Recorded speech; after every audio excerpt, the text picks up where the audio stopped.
Hello there, and welcome to the Sleepy History Channel. Tonight, we travel back to a moment when the United States was changing faster than its laws could keep up. Railroads stretched across the continent. Telegraph wires carried messages at astonishing speed. Cities swelled with new industry and new ambition. Yet the government that tried to keep order across this vast nation still relied on a patchwork of borrowed investigators and improvised solutions. From this tension, a new idea slowly took shape. What if the federal government had its own investigators? Not borrowed from another department, not assembled case by case, but a permanent force that could follow evidence wherever it led. The answer emerged from arguments in Congress, careful legal thinking, and one administrative decision that would ripple through American history. In time, this small office would grow into one of the most recognized investigative institutions in the world. Its agents would pursue gangsters, spies, kidnappers, and conspiracies. Yet the story begins long before the legends. If you enjoy these gentle journeys, I invite you to like, subscribe, or share a thought below. It helps others find their way here too, one sleepy soul at a time. But for now, simply settle in and allow the day to fade. Let your shoulders soften and allow your breathing to slow. As your thoughts drift, we will travel back to the moment when a simple decision began a remarkable chapter of history. Let's begin. The FBI began with a short memo, not a grand ceremony. There was no marching band, no crowded podium, and no thunderous announcement to mark the beginning. What set this institution in motion was a written order inside the Department of Justice in the summer of 1908. That is part of what makes the story so fascinating. One of the most recognizable investigative bodies in the world did not arrive with spectacle. It arrived with administrative language, typed lines, and official intent. At the time, nobody could have stood in that office and seen the full future ahead. Yet that modest document created a permanent investigative force where there had only been pieced together arrangements before.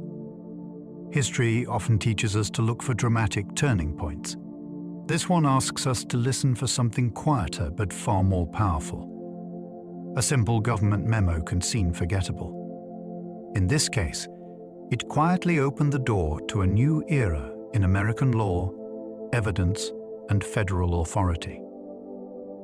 It was born because the Justice Department had investigators, but no true control. Before this new force existed, the Department of Justice often had to rely on investigators borrowed from the Secret Service.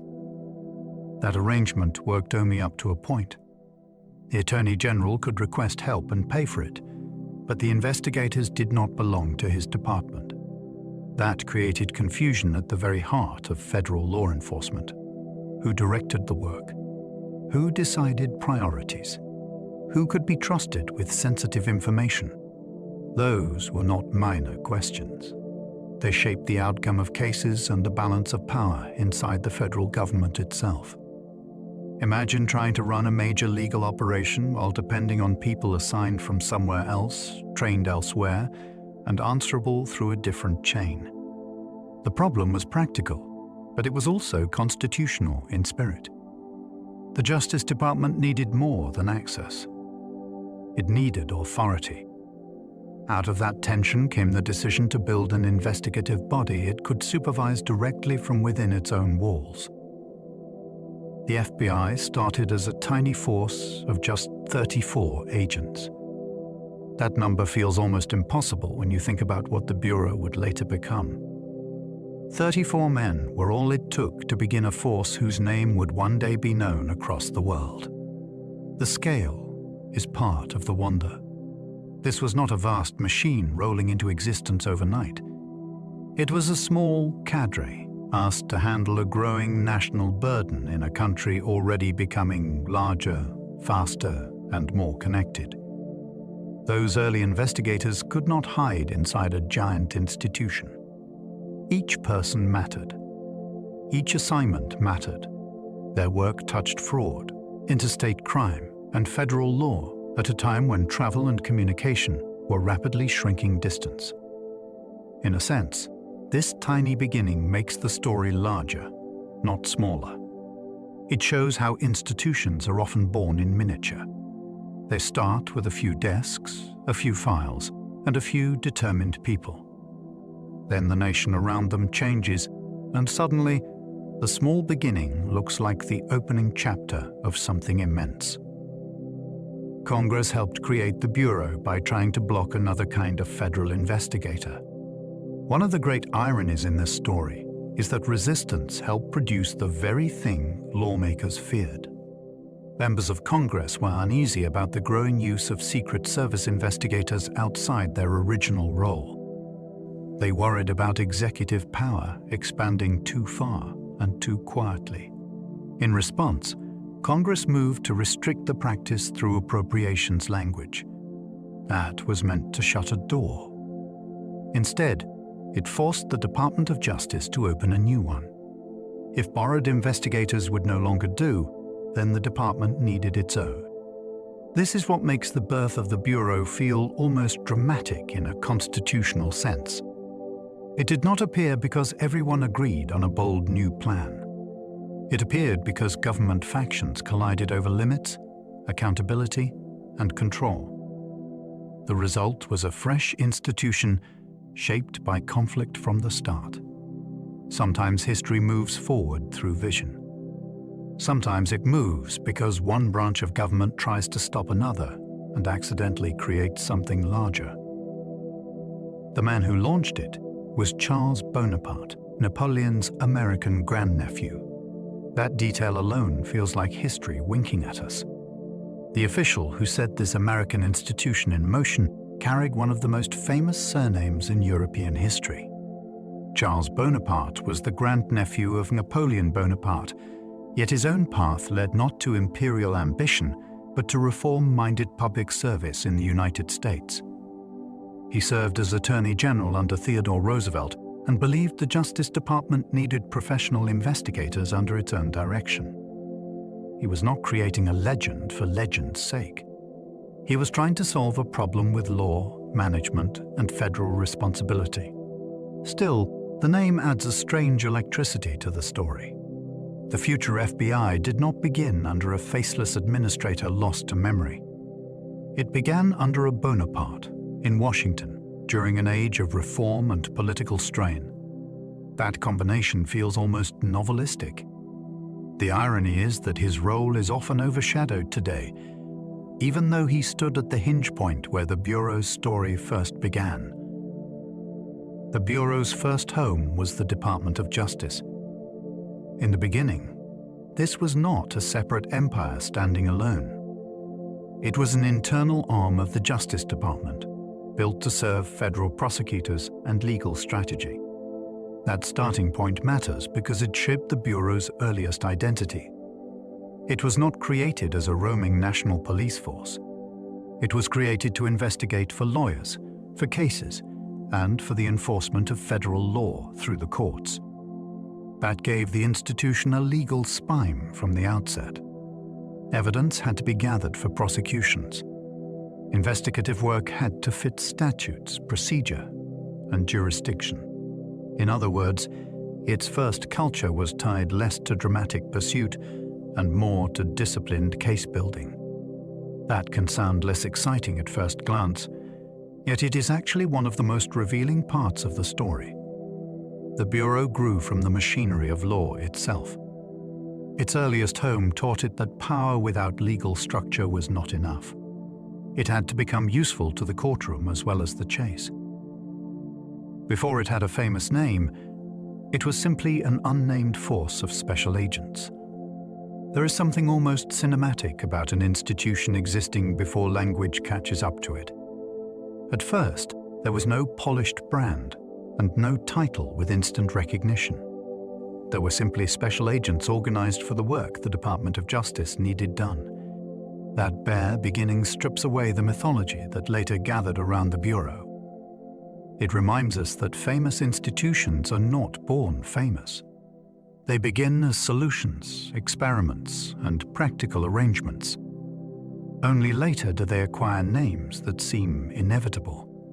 In those early days, identity came from function rather than public image. The force existed because cases demanded investigators who could be assigned, directed, and trusted within the department. That nameless stage also gives the story a strange tension. You are looking at the earliest form of something enormous, but it has not yet become the thing history books will call by name. It is still in formation, still undefined, still waiting for its future identity to harden around it. The first leader of the new force was Stanley Finch, not J. Edgar Hoover. That surprises many people because Hoover's shadow over bureau history is so long that it can obscure almost everyone before him. Yet the first man to lead this new investigative force was Stanley Finch. He was a Justice Department official who understood administration, records, and the practical mechanics of making investigations function.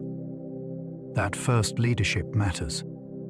The earliest head did not arrive as a towering public legend. He arrived as the kind of capable organizer institutions often depend on in their most fragile stage. Finch helped turn a decision on paper into a working system. He had to think about assignments, standards, supervision, and the everyday problems that can cause a new office to fail before it truly begins. In that sense, his role is deeply revealing. Founding leadership is not always glamorous. Sometimes it is careful, disciplined, and almost invisible. Yet without that kind of stewardship, later eras of power and fame might never have stood on anything solid enough to last. The agency that became the FBI was created in quiet bureaucracy, then changed America. Its beginning looked almost ordinary. There were memos, departmental decisions, staffing arrangements, and legal concerns that would have seemed dry to anyone skimming the paperwork. Yet from those routine-looking actions came an institution that would shape American life in profound ways. It would later hunt kidnappers, confront spies, build national fingerprint systems, and become deeply entwined with the country's fears, hopes, and political tensions. That contrast is what gives the origin story so much force. Enormous consequences emerged from what appeared to be technical administration. It is a reminder that bureaucracy is not the opposite of history. Often, it is where history hides before the headlines arrive. The people making those early decisions were not staging a legend for posterity. They were solving immediate problems of authority and federal enforcement. But the structure they created endured. Over time, that structure reached into courtrooms, crime fighting, intelligence work, and public imagination. A quiet office decision became part of the architecture of modern America. The FBI was born from a struggle over power, secrecy, and who controls investigations. At its core, this story is about more than crime. It is about government deciding who gets to look, who gets to know, and who gets to act. Investigations are powerful because they reach into hidden places. They gather documents, question witnesses, track movement, and uncover facts others may want concealed. That is why control over investigators mattered so intensely in Washington. If one department used personnel from another, then lines of authority blurred. Sensitive information could move through channels that were not fully aligned. Political accountability became harder to define. The creation of this new force was an answer to those tensions. It gave the Justice Department a way to conduct inquiries under its own supervision and for its own legal purposes. That did not end debates about federal power. In many ways, it began a new chapter of them. From the very start, the Bureau carried a question that has never entirely disappeared. Who should wield investigative power in a democracy, and under what limits? Theodore Roosevelt's reform politics helped set the Bureau's creation in motion. The wider world around this story matters because the United States was in the middle of the progressive era, when reformers believed government could be sharpened, cleaned up, and made more effective. Theodore Roosevelt carried that energy into Washington with unusual force. He pushed for stronger federal action, tougher oversight, and a more active executive branch at a time when the country was wrestling with industrial power, political corruption, and the demands of a modern nation. In that atmosphere, a stronger investigative capacity did not feel like an abstract idea. It felt like part of a larger transformation. Government was being asked to do more, know more, and act more decisively. The future Bureau emerged from that climate of reform. It was not a random invention dropped into still water. It was part of a broader current that believed institutions could be redesigned to meet the pressures of a new century, even if those redesigns would later stir fierce debate. Charles Bonaparte wanted investigators he could command directly, not borrow awkwardly. At the center of this decision was a simple but powerful frustration. An attorney general could not build reliable investigations if the people doing the investigative work belonged to someone else. Charles Bonaparte understood that this arrangement was clumsy in practice and dangerous in principle. He needed men who answered through his own department, worked under its priorities, and could be assigned without dependence on another bureau's goodwill or schedule. That desire was not vanity. It was about control, speed, and coherence. A case could falter if authority was blurred. Sensitive inquiries could become tangled if too many lines of responsibility crossed at once. Bonaparte saw that an investigator is not just a body in the field. He is part of a chain of command, and that chain determines how facts are gathered and how power is exercised.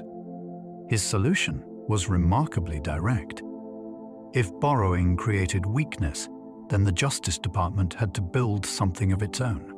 For years, justice officials leaned on Secret Service men they did not control. That dependence created one of the strangest situations in early federal law enforcement. Justice needed investigators, but instead of having a permanent corps of its own, it often relied on Secret Service personnel whose original mission lay elsewhere. This meant federal prosecutions could hinge on men moving between departments, with loyalties and authority distributed in ways that were not fully tidy. It worked, but only in the way a temporary bridge works. It carried weight until the strain became too obvious to ignore. Every borrowed investigator was a reminder that the legal machinery of the United States had not yet caught up with its own ambitions. The Department of Justice was responsible for enforcing federal law, yet part of the practical work of finding facts rested in outside hands. That gap is fascinating because it reveals how unfinished the federal state still was. Before the Bureau had a form, the need for it was already being felt in daily government routine. That borrowed system left the Attorney General paying bills without full authority. There is something almost maddening in that arrangement. The Justice Department could be charged for investigative work, yet it did not possess complete control over the men doing it. Money went out, responsibility remained heavy, and command stayed imperfect. That imbalance was more than irritating bookkeeping. It cut to the heart of how government should function. If a department bears the consequences of an investigation, then it needs real authority over the process. Otherwise, accountability becomes a fog. The Attorney General could not comfortably answer for work he did not fully direct. In that sense, the financial problem was also a constitutional one in miniature. Budgets reveal who holds power, and this budget arrangement revealed a structural weakness. It is one of those details that might sound dry at first, yet it helps explain why the Bureau came into being at all. Sometimes institutions are born not from drama in the streets, but from intolerable contradictions in the ledger. A fight in Congress over appropriations pushed Bonaparte toward creating his own force. The turning point came through the dry language of funding, which is often where political battles become real. Congress used appropriations restrictions to curb the use of Secret Service investigators by departments other than Treasury. That may sound technical, but the effect was explosive inside government. A practice the Justice Department had come to rely on was suddenly boxed in by lawmakers who feared executive overreach and wanted firmer limits. Bonaparte could have treated that as a defeat. Instead, he treated it as a forcing moment. If Congress would not allow the old arrangement to continue, then a new arrangement had to be built. This is one of the most revealing twists in the whole story. A conflict over spending did not merely trim a policy. It helped bring a new federal institution into existence. That is why the birth of the Bureau feels so distinctly American. It rose from a struggle over law, money, and the boundaries of government power. The Bureau was born from paperwork, budgets, and constitutional tension.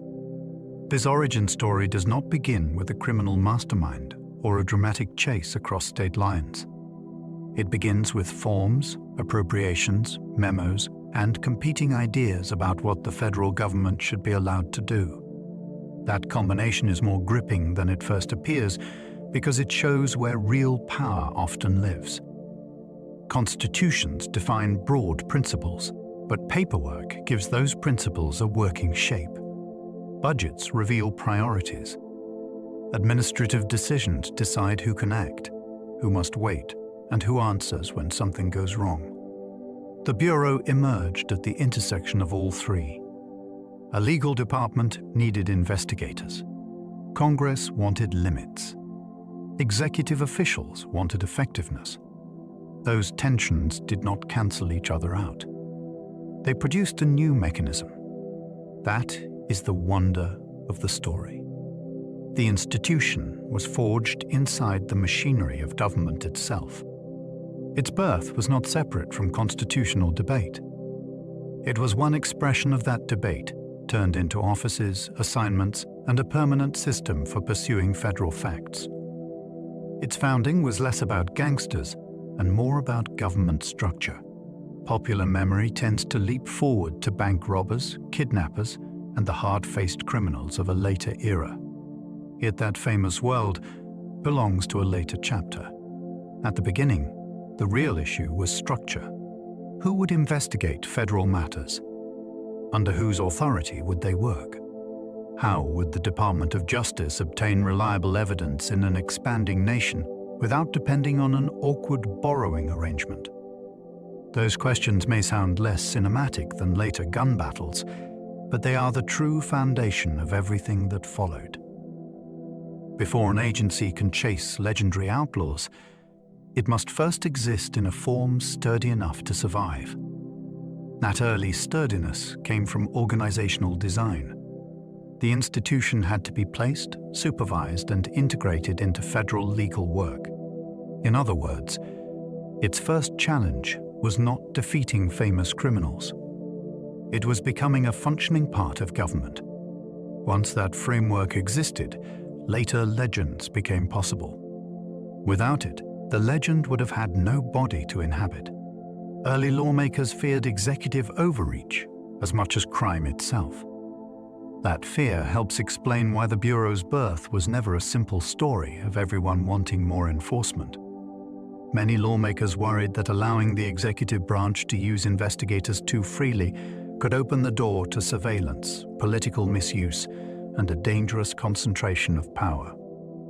In their minds, the issue was not only whether crime should be pursued, but also who should be trusted with the tools of pursuit. That concern gives the founding story a remarkable depth. From the outset, federal investigation sat beside a democratic anxiety that never fully disappeared. Americans wanted law enforced, yet they also feared what a powerful central government might do once it had trained eyes and organized reach. Congress reflected that tension. It was willing to act, but it also wanted boundaries. The Bureau emerged from that uneasy balance. Its creation was not a victory over doubt. It was a product of doubt, shaped by people who believed power was necessary and dangerous at the same time. The Bureau's origin story began in Washington politics, not in a shootout. That is one reason the story feels so unexpectedly rich. The real opening scene is not a dusty road or a burst of gunfire. It is the capital city, where departments negotiated, lawmakers argued, and administrative choices slowly hardened into a new institution. The Bureau began in hearing rooms, offices, and corridors where questions of authority mattered more than bullets. That setting can seem less dramatic until you realize what was actually at stake. Washington politics determined who could investigate, how federal law would be enforced, and how much independent capacity the Justice Department would possess. Those decisions shaped the future long before the public attached glamour or fear to the agency's name. In a way, the absence of a shootout makes the birth more fascinating, not less. It reminds us that many of history's most consequential beginnings occur before the public notices. By the time later drama arrives, the real foundation has already been laid in conversation, paperwork, and political struggle. Its first big mystery was whether federal investigations needed a federal detective force at all. Before the Bureau could become a fixture, the country had to confront a basic question. Should the federal government maintain its own standing investigators, or should it continue patching together investigative work through temporary arrangements and borrowed personnel? The answer was not obvious at the time. America still carried a deep suspicion of centralized power, and national policing could sound unsettling to people who valued local authority and limited government. Yet the country itself was changing. Commerce crossed state lines. Communication accelerated. Federal law was becoming more complex. A government that wanted to enforce those laws could not forever depend on improvisation. That made the question urgent, almost philosophical. What kind of republic was the United States becoming? One with only scattered tools, or one willing to build a permanent mechanism for discovering facts in federal cases? The Bureau was the answer that history chose, but at the moment of its birth, the question still hung in the air. Bonaparte quietly gathered investigators before anyone celebrated a new agency. The beginning did not arrive all at once. Before the new force had public shape, Charles Bonaparte was already drawing investigators together and preparing the ground for a more permanent arrangement. That is one of the most intriguing parts of the story. Institutions often seem to appear on a single date, yet in reality they are assembled piece by piece before history assigns them a birthday.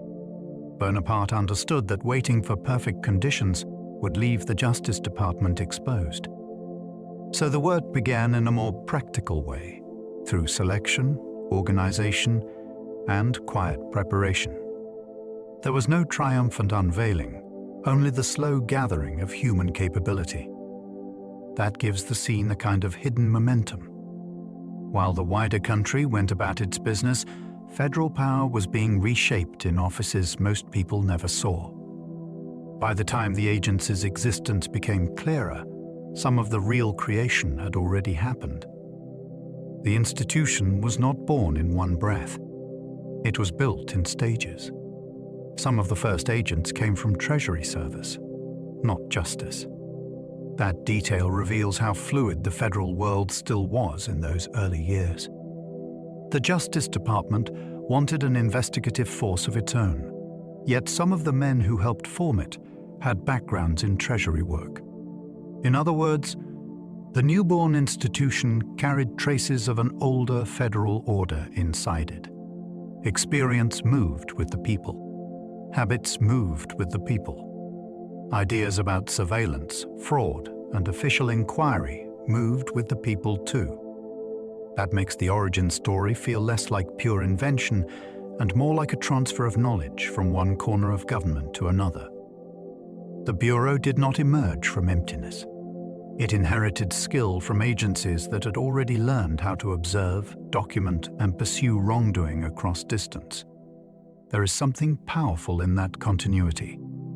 A new body was taking shape, but some of its earliest instincts came from men who had worked under different departmental banners. The future was arriving, yet it arrived carrying tools shaped by the past. Others were already working inside the department before the force was formalized. Not everyone had to be brought in from somewhere else. Some of the human foundation was already present inside the Department of Justice, performing investigative functions before the structure around them became more permanent and clearly defined.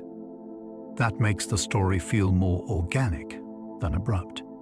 The Bureau was not dropped into the department like a finished machine from outside. Part of it grew from work already being done within the building. That matters because it shows that the need for a standing force had already taken practical form before the official arrangement caught up. People were already pursuing information, assisting cases, and helping federal law function. The change was that this work was finally being gathered into a system that could endure and expand. In a sense, the Bureau's early life was both new and familiar at once. It created something lasting, yet it also gave formal identity to labor that had already begun to prove its value in the daily work of justice. The original team answered through the Chief Examiner's office. That chain of command tells us something essential about the Bureau's first character. In its early form, the investigators were not floating freely through government on personal initiative or public legend. They were tied to an office concerned with examination, supervision, and orderly reporting. That may sound modest, yet it is exactly why the structure mattered. The force was being rooted in oversight from the very beginning. Cases had to be assigned. Results had to be communicated. Information had to move through channels that made sense inside the Department of Justice. This was not a loose fraternity of federal detectives. It was an office-based system, and that difference shaped how the institution learned to function. Bureaucracy is often mocked as lifeless, but here it was the skeleton that made growth possible. By placing the team under the Chief Examiner, the department gave the new body a nerve center. Without that structure, the agents might have remained scattered talent instead of becoming an organized federal instrument. Stanley Finch helped argue for the very force he would lead. That gives his role an unusual significance. He was not simply handed command of an institution someone else had fully imagined. He had been part of the thinking that helped justify its existence in the first place. That means the first leader understood the problem from the inside. He knew why the department needed a more coherent investigative arm, because he had helped make that case. There is something compelling in that kind of origin. Leadership and design were intertwined from the start. Finch was not stepping into a finished stage set. He was helping build the stage while preparing to direct the first performance.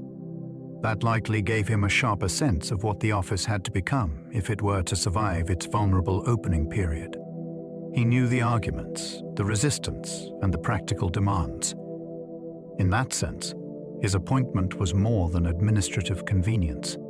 It gave the new force a leader who already understood the logic of its birth. The First Order sent department lawyers to Finch for investigative help. That directive did something quietly remarkable. It created a clear path inside the Department of Justice for how investigative assistance should be obtained. Lawyers handling federal matters no longer had to navigate a looser and more uncertain landscape when they needed facts gathered. They were told where to turn.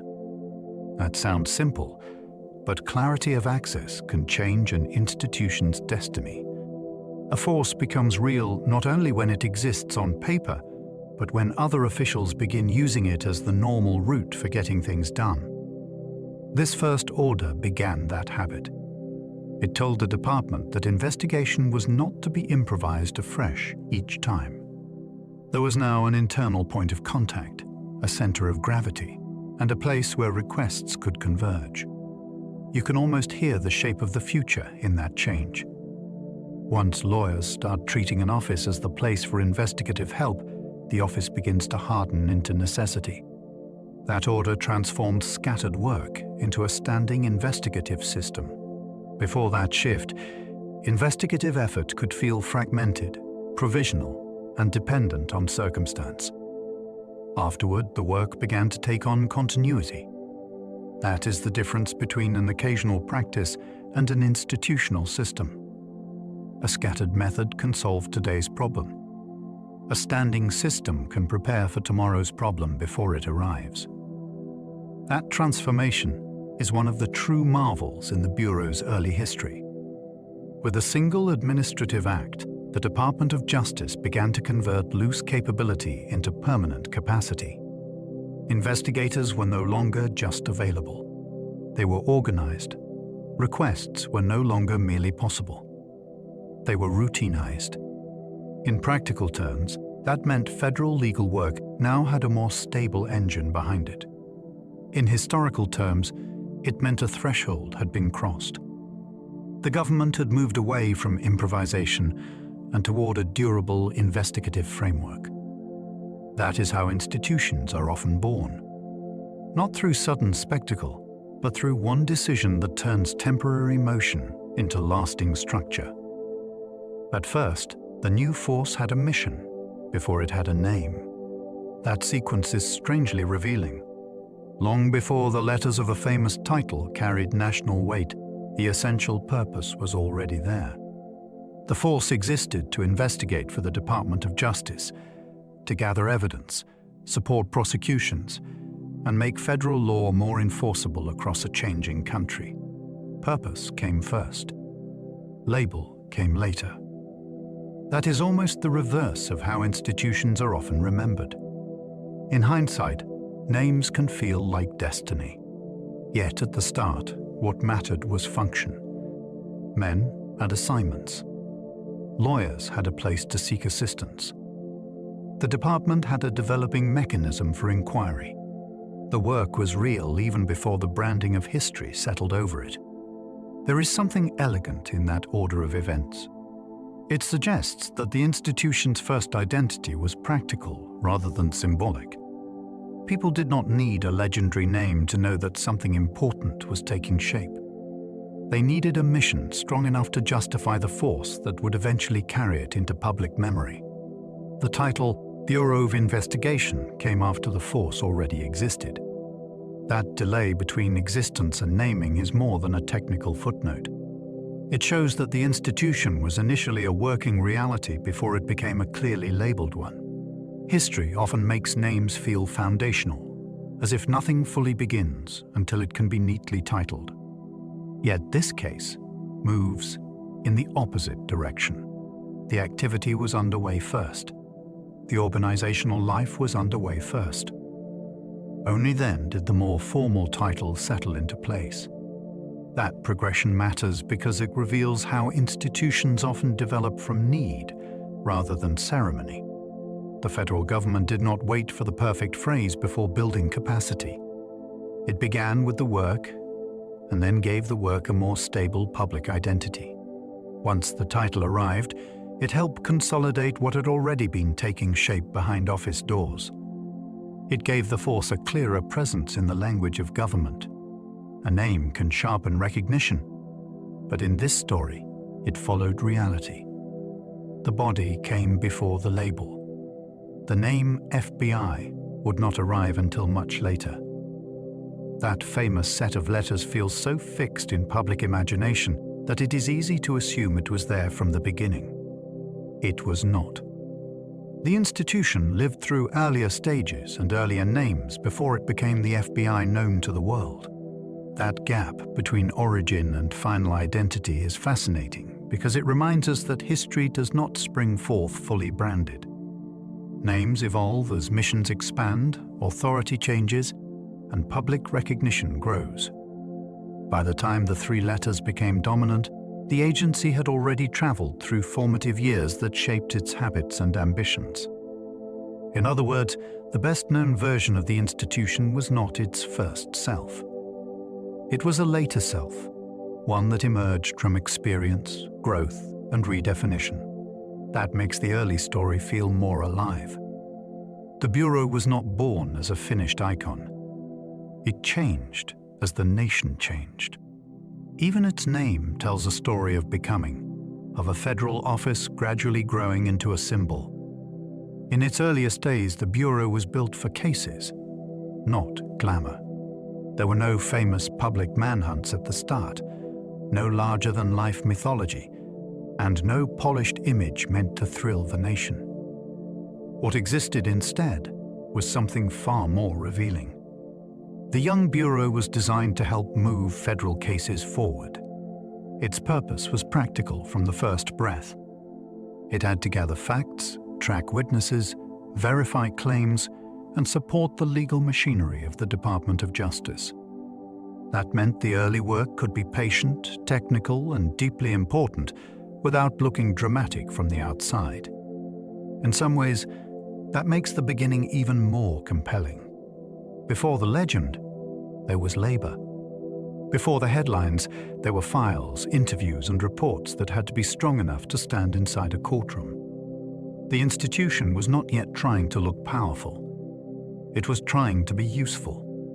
That humble focus gave it a solid foundation, because real authority often grows first through competence, long before it becomes famous. The new force was meant to investigate for justice, not to patrol streets. This distinction is easy to miss now, yet it shaped everything about the Bureau's early identity. Its agents were not created to roam cities like beat officers, respond to every disturbance, or replace local police. Their purpose was narrower and more specialized. They existed to serve the Department of Justice by investigating matters tied to federal law. That difference placed them in a very particular role inside American government. They were not guardians of public order in the broad daily sense. They were instruments for building federal cases and uncovering facts where national authority had a reason to reach. That made the Bureau something unusual from the outset. It lived in the space between the courtroom and the field. Its men might travel, question, inspect, and report, but all of that activity pointed back toward legal action. The early force was not meant to be everywhere. It was meant to go where federal law required answers that ordinary local policing could not provide. It was a federal investigative body, not a national police patrol.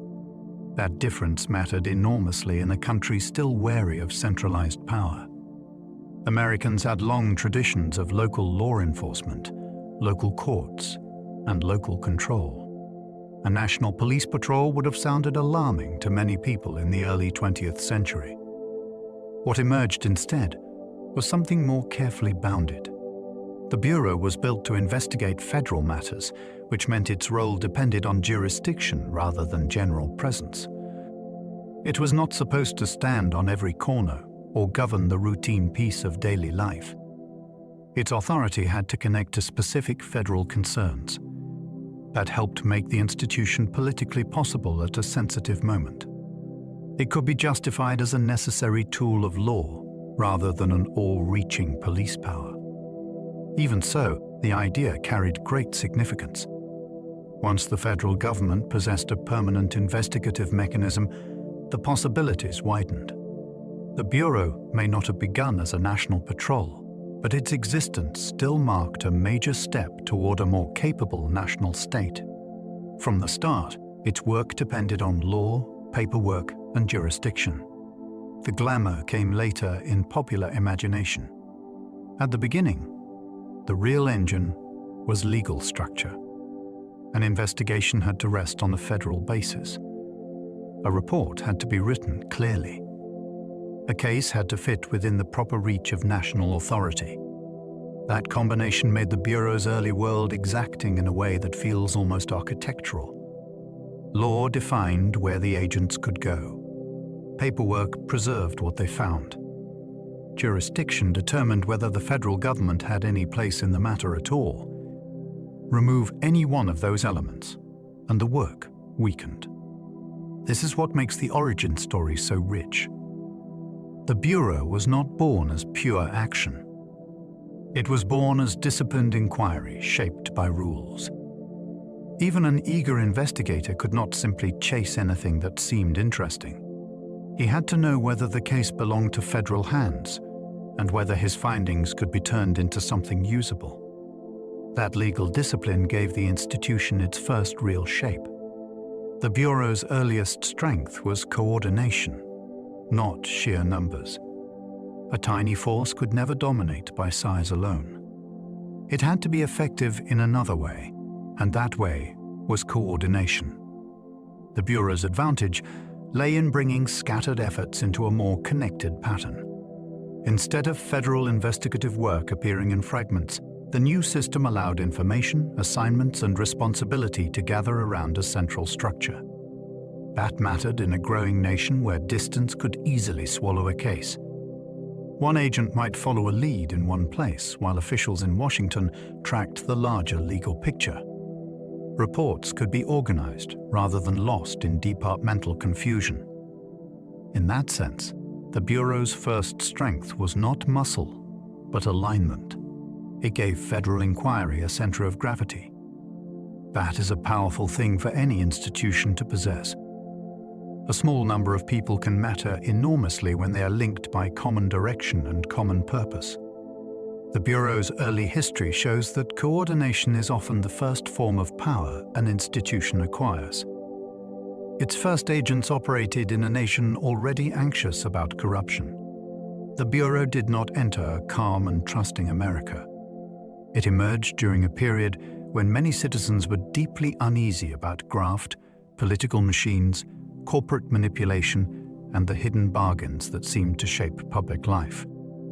The Progressive era was driven in part by the feeling that powerful interests could bend institutions away from fairness.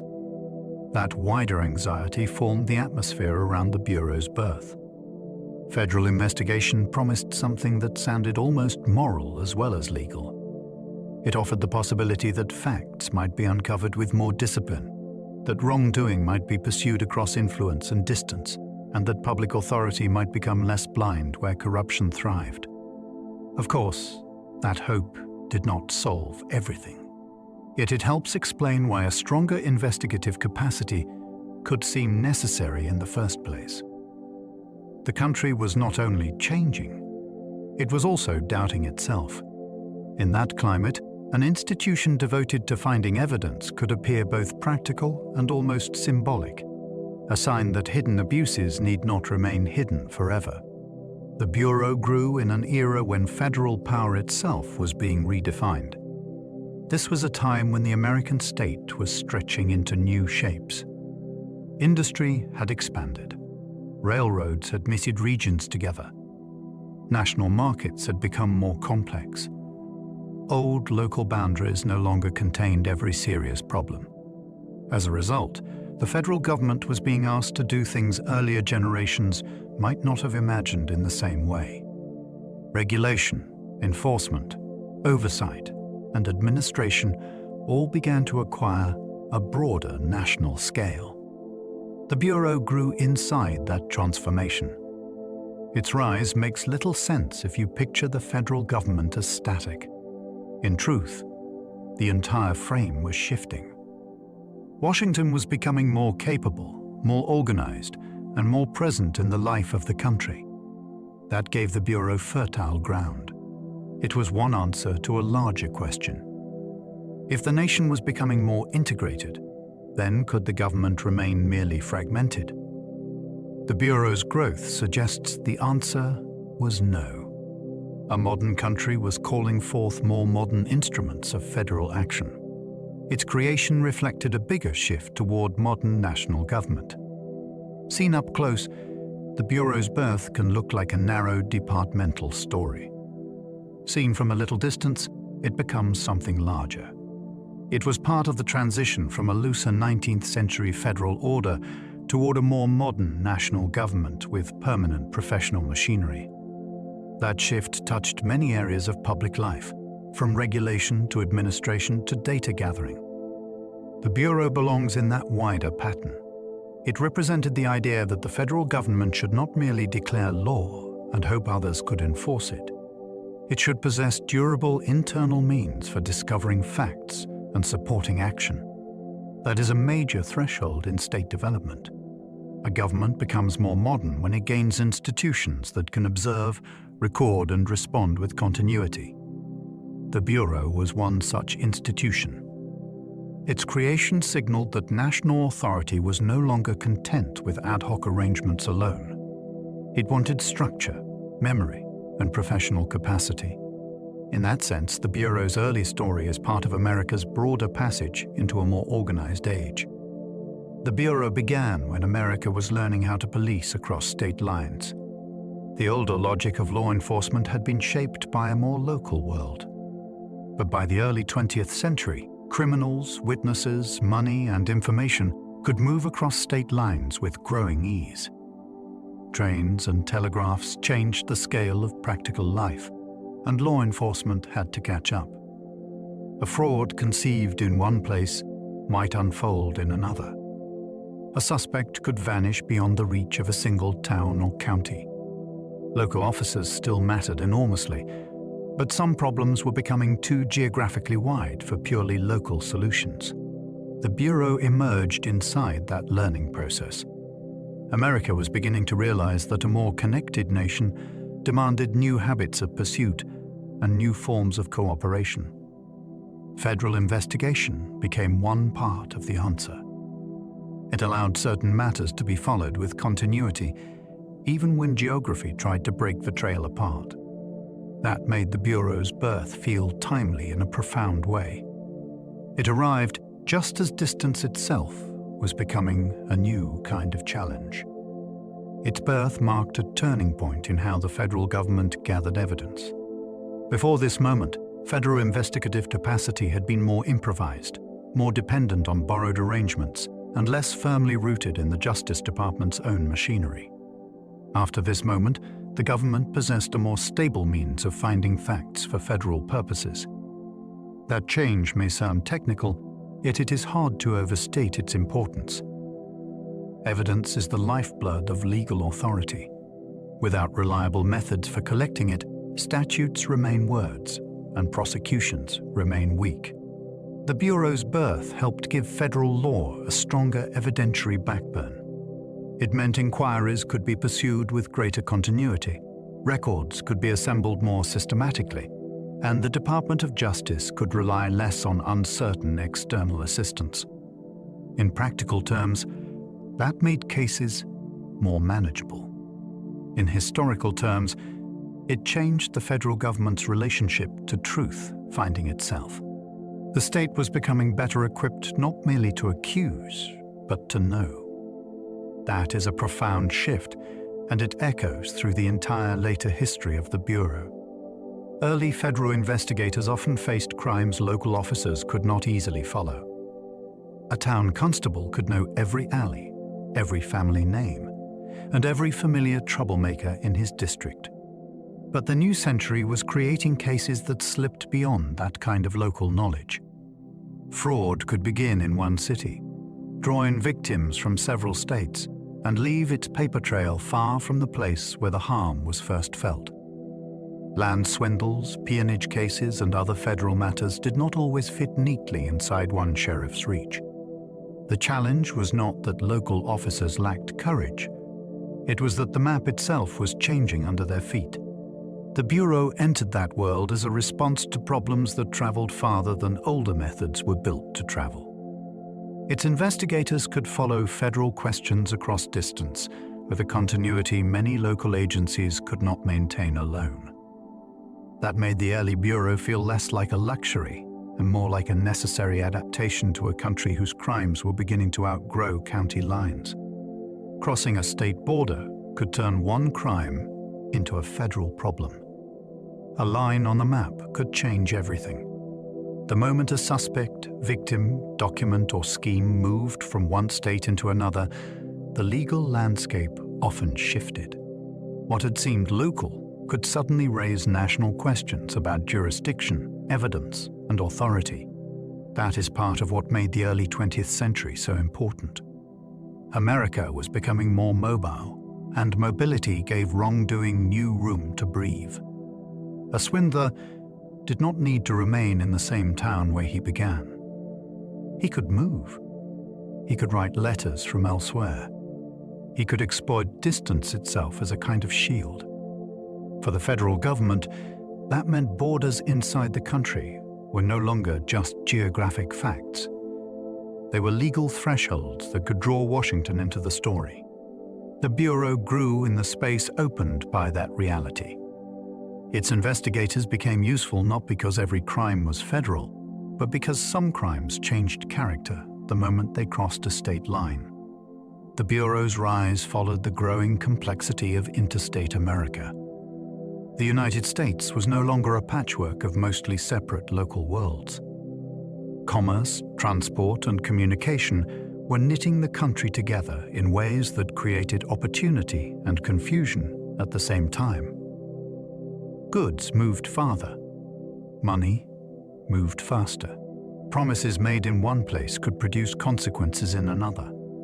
That growing interstate complexity made federal investigation more important because the nation itself was becoming harder to understand through purely local lenses. The Bureau rose with that transformation. Its growth was tied to a country whose problems now traveled along the same networks that carried prosperity. As markets widened, so did the space in which deception, coercion, and evasive schemes could unfold. That did not erase the role of local law enforcement. It changed the scale of the challenge. A government facing an interstate nation needed tools that could think and act beyond one town or one courthouse. The Bureau's rise makes sense when seen as part of that larger national entanglement. Railroads, telegraphs, and modern finance made old policing methods look small. These forces did more than modernize American life. They changed the speed and shape of wrongdoing. Railroads let people and goods move vast distances with startling efficiency. Telegraphs allowed information to leap across the country in moments. Modern finance made transactions more layered, more abstract, and sometimes harder to trace with old-fashioned habits of inquiry. Together, these developments shrank distance for honest citizens and dishonest ones alike. That is why older policing methods could begin to feel too small for the age.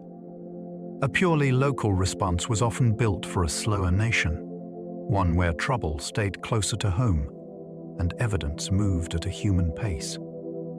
The Bureau emerged as part of the federal answer to this new scale. It belonged to a world where law had to keep pace with infrastructure. In that sense, trains, wires, and money were not background details. They were part of the reason a more organized national investigative force began to seem not only useful but necessary.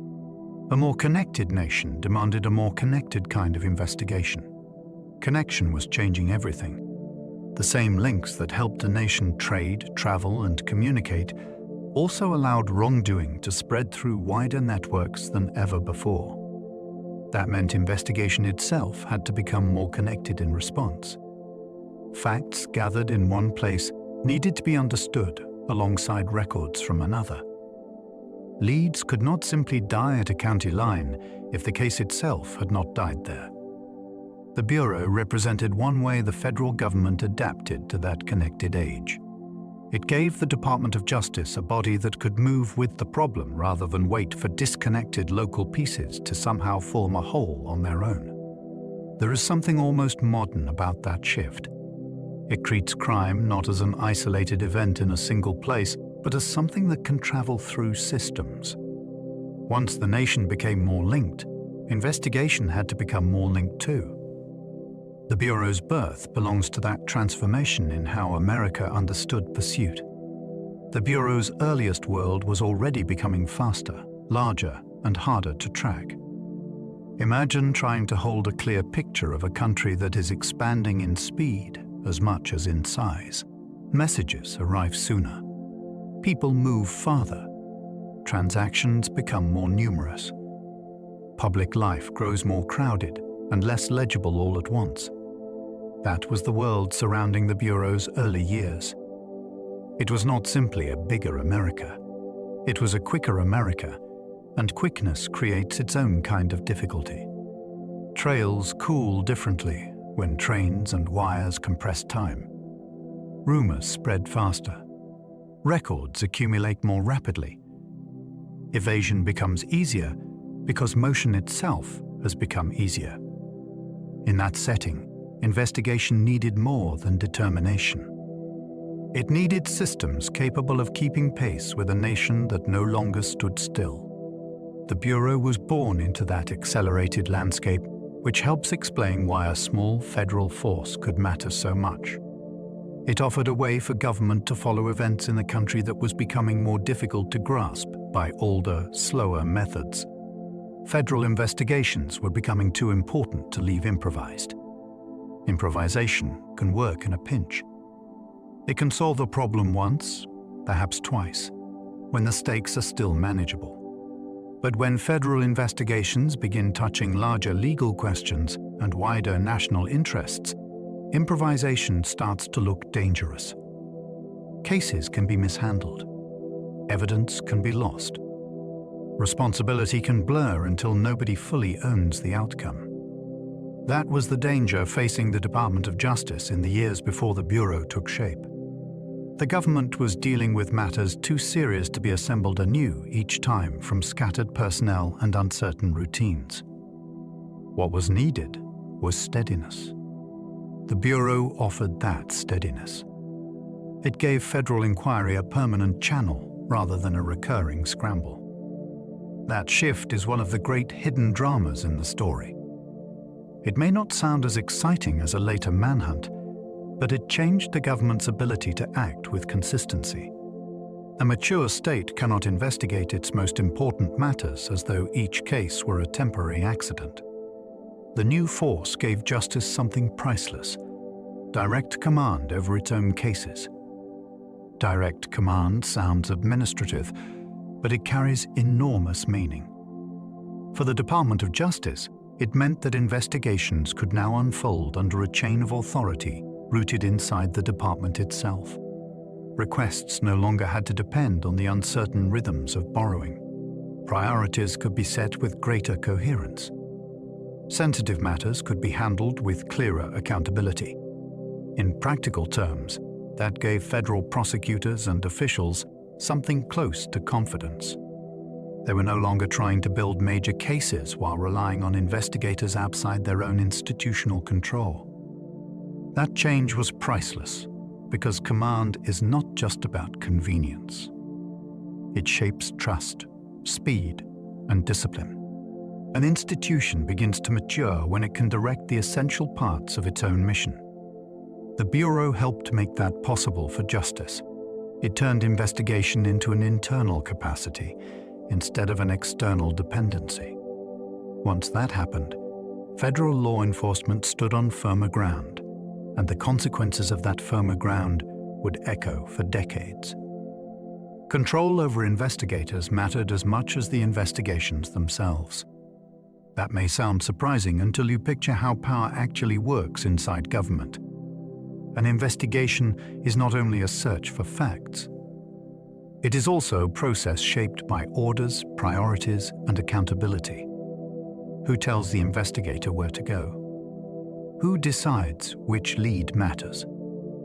Who answers if money is misspent or a sensitive inquiry goes astray? Those questions can be as important as the case itself because they determine whether information is gathered in a disciplined and legitimate way.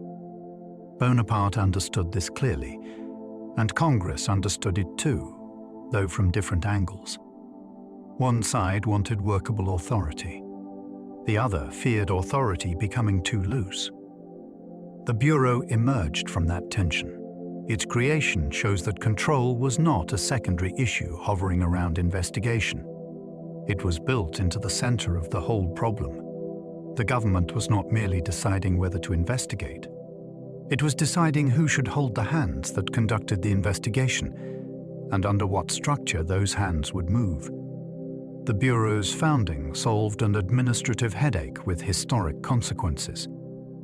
At one level, the problem was almost mundane. The Department of Justice needed a reliable way to obtain investigative work without the confusion, expense disputes, and awkward dependence that came with borrowing agents. That is the headache. Yet history is full of moments when a practical fix opens into something much larger. By solving this administrative strain, the government did not simply streamline office procedure. It created the institutional seed of a force that would later shape criminal investigation, national security, political controversy, and public imagination on a vast scale. That contrast is what makes the founding so memorable.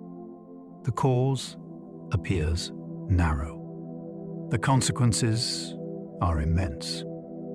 A small adjustment in how one department organized its work became the beginning of one of the most famous investigative institutions in the world. It is a reminder that history does not always announce itself with fireworks. Sometimes it enters through a management problem, gets solved by determined officials, and then quietly alters the architecture of national power. Stanley Finch was the first head, and he was also an inventor. That detail gives the early Bureau an unexpectedly inventive spirit. Its first leader was not only an administrator guiding a fragile new office. He also held patents, which hints at a mind drawn to systems, mechanisms, and practical solutions. That matters because the first stage of any institution is full of design problems. How should information move? How should requests be handled? How do you make scattered effort behave like one organized force? A person with an inventor's mindset is often drawn to exactly those questions. He does not simply accept confusion as the natural state of things. He looks for a working structure. That makes Stanley Finch a far more fascinating figure than a forgotten placeholder before more famous names arrived. He represents the Bureau at its moment of assembly, when imagination had to meet administration. The first chief was not only overseeing a beginning. He was helping engineer one, which feels strangely fitting for an institution built to impose order on complexity. Finch led the newborn force before the Bureau had any legendary aura. That makes his period in charge feel almost intimate. He was leading the institution at the stage when it had not yet acquired the dramatic mythology that later generations would project backward onto it. There were no famous posters, no popular legends, and no settled public image. There was only the task of making a new federal force function day after day. That is a deeply revealing kind of leadership because it happens before applause, before fear, and before a reputation can do any work for you. The office still had to prove itself through performance alone. Finch was guiding something that had no legendary halo to protect it from failure. If reports were mishandled or assignments confused, there was no aura to hide behind. In that sense, his leadership belongs to the bare-bones stage of institutional life. He was not inheriting prestige. He was helping build the conditions that would later allow prestige to exist at all. He helped shape early methods that outlasted his own time in office. Some leaders dominate headlines. Others leave their mark in habits so durable that later generations inherit them almost without noticing. Finch belongs to that second kind. His influence lay in the shaping of procedure, supervision, and the practical rhythms of federal investigation during the Bureau's first years. Those early methods mattered because they could harden into custom. Once an office learns how to assign work, preserve records, and connect field activity to legal needs, those habits begin to structure the institution long after the original architect is gone. That is why early leadership can be so powerful. It works like wet clay that later becomes brick. Finch helped form the Bureau while it was still malleable. The routines he encouraged helped determine whether the force would remain a loose experiment or become a disciplined system. Even when later directors transformed the agency, they were still building on groundwork laid in those first administrative years, when method itself was becoming a kind of inheritance. The first chief came from examination and administration, not mythic heroics. That origin tells you almost everything about the Bureau's first priorities. The institution did not begin under a frontier legend or a daring folk hero. It began under a man formed by examination and office discipline, which meant its early values leaned toward order, review, and careful control. That is fascinating because it runs against the popular picture many people carry in their minds. We often imagine the birth of an investigative body as a tale of bold personalities and dramatic fieldwork. In reality, the first chief came from a world of scrutiny and management. That background may have been exactly what the moment required. The Bureau was not yet an icon chasing national villains. It was a delicate new creation that needed structure more than swagger. A heroic myth might have made for better legend, but administration made for survival.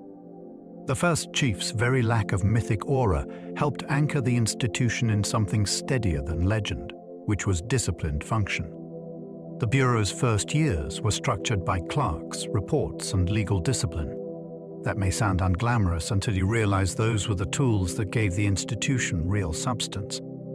Clerks kept the machinery moving. Reports turned interviews and observations into something that could be reviewed, preserved, and acted upon.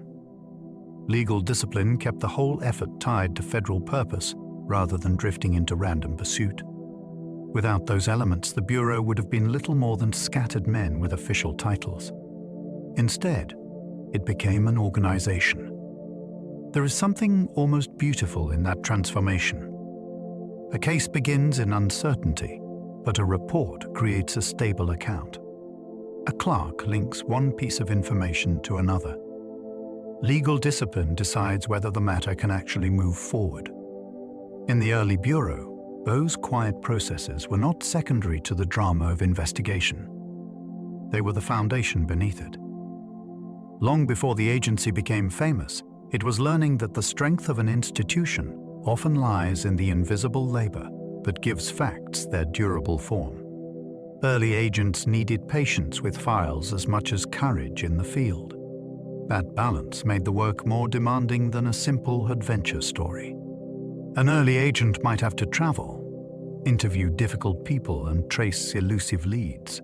But he also needed the patience to deal with records, correspondence, and the slow discipline of documented proof. A brave man without patience could easily ruin a case. A persistent man without field sense could miss the truth standing in front of him. The job required both temperaments at once. That is one reason the Bureau's early years feel so interesting. They reveal investigation as a craft rather than a performance. Files were not dead paper. They were living threads connecting names, dates, places, and claims that had to be tested. An agent had to respect those threads enough to follow them carefully. That demanded a quieter kind of stamina than popular legend usually celebrates. The early Bureau was teaching its men that discovery belongs not only to the bold, but also to those who can sit with detail until the hidden pattern finally emerges. The Bureau's opening culture was bureaucratic, methodical, and intensely practical. In another setting, those words might sound dull. Here they are the reason the institution survived. Bureaucratic meant there were channels, responsibilities, and records rather than chaos. Methodical meant work proceeded through steps that could be repeated and trusted. Practical meant the Bureau was not trying to perform greatness before it had earned usefulness. That combination gave the early force a very specific character. It was grounded in process, not glamour. It wanted results that could hold up under scrutiny, not stories that merely sounded impressive. This opening culture may seem modest, yet it was exactly the kind of culture that could turn a vulnerable new office into a durable one.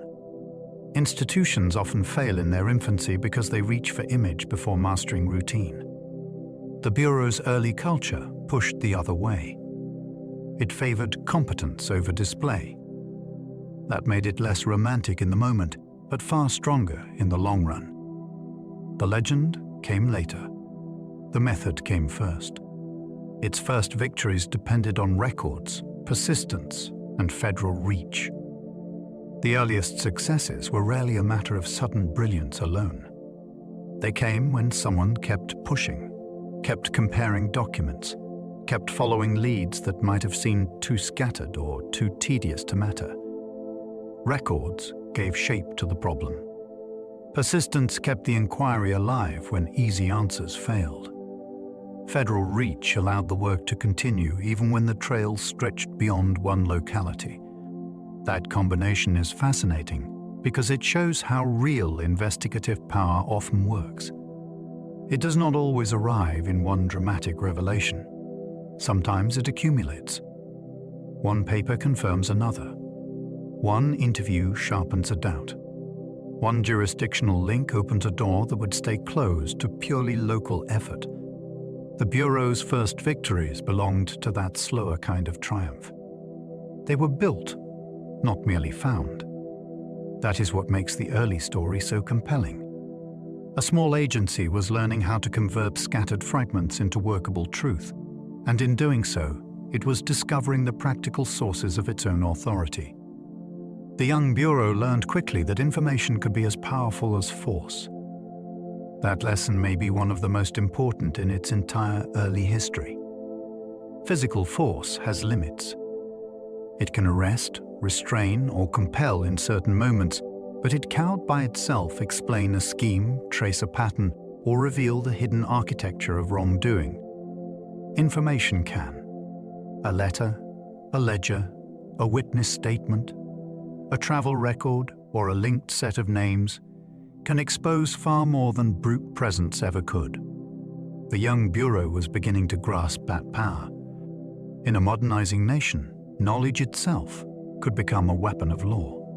To know where money moved, who corresponded with whom, or how events connected across time was to gain leverage over deception.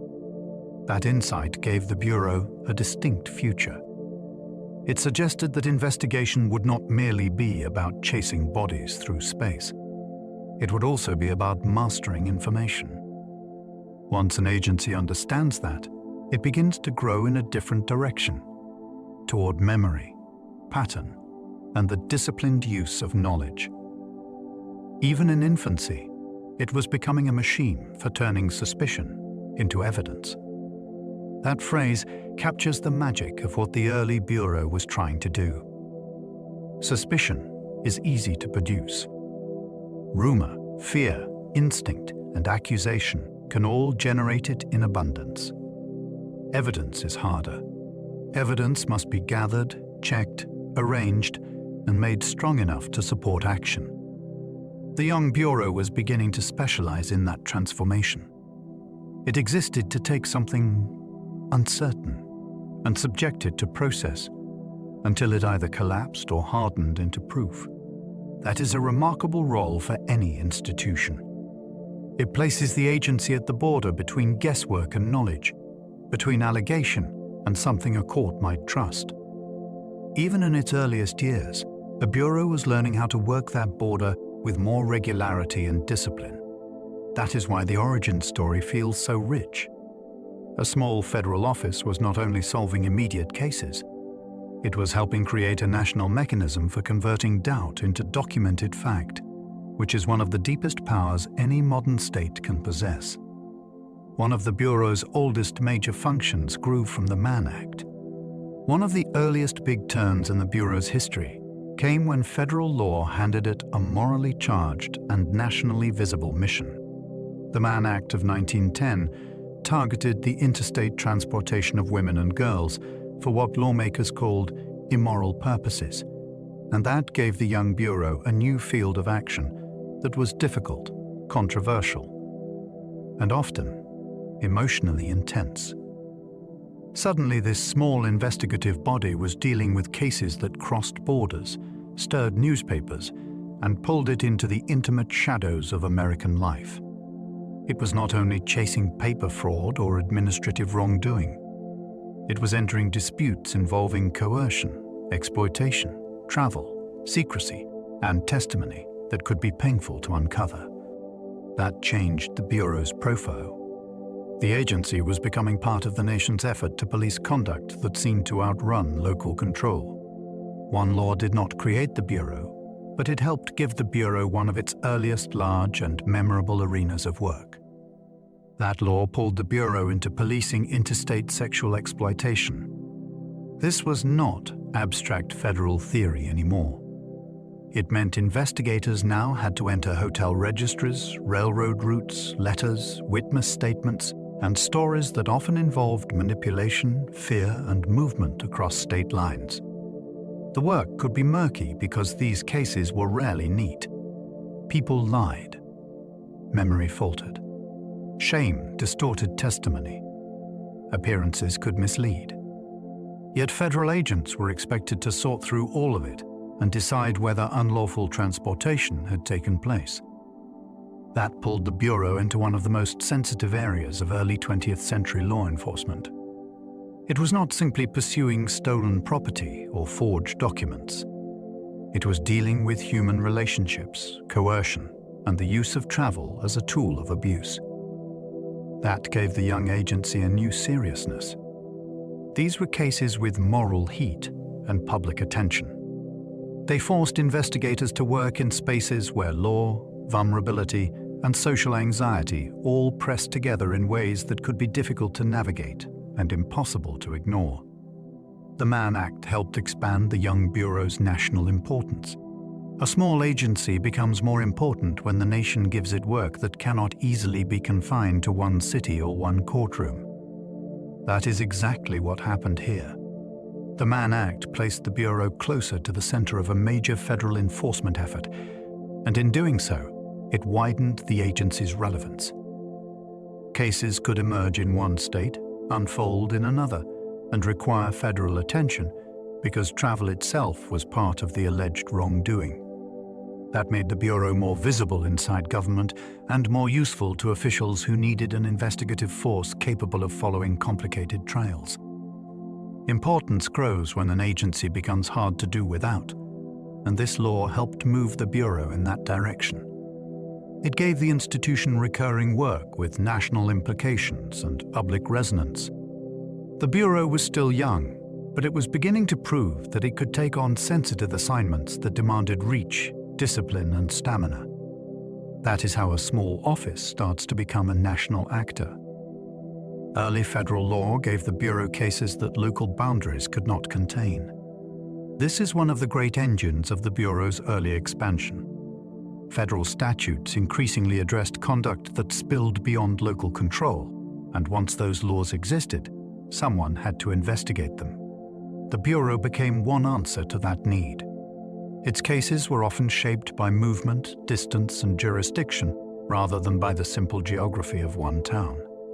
That gave the agency a distinctive place in American law enforcement. It could enter situations where the problem itself had already escaped the neat edges of local authority. A witness might be elsewhere. A suspect might have traveled. The critical act might depend on transportation, mail, or some other national connection. These were the kinds of cases that pushed the Bureau outward. They taught the agency to think beyond fixed boundaries and to operate in a legal landscape where crossing from one state to another could change everything. In that sense, federal law did not just give the Bureau tasks. It gave the Bureau a larger map. The Bureau's growth followed the laws Congress handed it to enforce. This is a crucial truth about the Bureau's early rise. It did not simply expand because officials wished it to. It expanded because Congress kept defining federal responsibilities that required investigation, and those responsibilities needed hands, files, and organized follow-through. Each time lawmakers added a new area of federal concern, the Bureau gained another reason to grow. That meant the agency's development was tied closely to the evolving ambitions of the national government itself. Its path was not random. It followed statute. Congress drew the legal boundaries, and the Bureau moved into the spaces those boundaries created. That makes the story feel almost organic. The agency was growing as the law grew around it. A young office becomes more substantial when it is repeatedly entrusted with fresh duties, and that is what happened here. The Bureau's size, importance, and experience was shaped by legislation, which made its expansion part of a broader transformation in how America governed itself. New federal statutes became fuel for the agency's expansion. You can think of each statute as another current feeding the same river. A new law did more than create a rule. It created investigative demand. Someone had to determine whether the rule had been broken, gather facts, and present a case that could survive scrutiny. That practical burden pushed the Bureau to develop capacity. More assignments meant more habits of coordination, more need for trained personnel, and more pressure to act like a durable institution rather than a temporary convenience. In that way, statutes became fuel. They fed not only casework, but organizational growth. The Bureau gained momentum because the federal government kept giving it reasons to exist in a more substantial form. This is what makes the early story so dynamic. The agency was not standing still while the law changed around it. It was being drawn forward by that change. Each new statute widened the horizon a little more and asked the Bureau to become equal to responsibilities it had not originally possessed. Each new jurisdiction turned a small office into something more national. Jurisdiction can sound like a dry legal term, yet in this story, it is one of the great forces of transformation. Every time the Bureau received responsibility in another federal area, the agency became a little less local in spirit and a little more national in character. Its world widened. Its cases connected more places. Its work began to reflect not just isolated disputes, but the broader reach of federal authority across the country. That is how a small office changes scale without changing overnight. It grows one jurisdiction at a time. Each new field of responsibility teaches it to think on a larger canvas. It must understand more laws, follow more varied trails, and coordinate across greater distances. Slowly, the institution begins to resemble the nation it serves. The Bureau's early growth followed exactly that pattern. Its national character was not handed to it all at once. It was built through the cumulative effect of new jurisdictions that kept enlarging its field of action. The Bureau was not born powerful. It grew through assigned responsibilities. That is an important correction to the idea that famous institutions arrive fully formed. The Bureau began small, uncertain, and limited. Its later weight was not a birthright. It was accumulated through tasks that other parts of government expected it to perform. Responsibility gave it practice. Practice gave it competence. Competence made it easier to trust with more responsibility. That cycle helped transform the Bureau from a modest internal force into something much more consequential. There is something deeply human in that process. It mirrors how people mature. They are not born seasoned. They become seasoned by carrying burdens over time. The Bureau's early history has that same rhythm. It was shaped by work. Assigned responsibilities forced it to develop habits, structures, and expectations that gradually enlarged its role. That makes the origin story more compelling than a tale of instant power. The agency grew because the nation kept asking things of it, and because it learned how to answer. Its authority widened as federal law widened with the new century. The two expansions moved together. As the federal government reached into more areas of national life, the Bureau's authority broadened alongside that reach. This did not happen in a single dramatic leap. It happened through the steady accumulation of statutes, duties, and expectations that reflected a changing America. The country was becoming more interconnected, more regulated, and more dependent on national solutions for problems that older local arrangements struggled to contain. As that happened, the Bureau found itself working in a wider legal field than the one it had first entered. Authority followed law. When federal law spoke to more kinds of conduct, the need for federal investigation naturally increased. That made the Bureau's widening role part of a larger national story about state growth and modern governance. The agency was not expanding in isolation. It was moving in step with a country whose legal imagination was enlarging. Its authority widened because the century itself was widening the reach of federal law. The agency's early story is also the story of expanding federal reach. To understand the Bureau's beginning, you have to see more than one office or one set of agents. You have to see the federal government stretching outward into a modern nation that demanded more coordination, more oversight, and more capacity to act across distance. The Bureau belongs to that larger movement. Its early assignments reveal a government no longer content to rely entirely on local mechanisms for every serious problem. Washington was beginning to claim a stronger role in areas where travel, commerce, exploitation, and enforcement crossed state lines.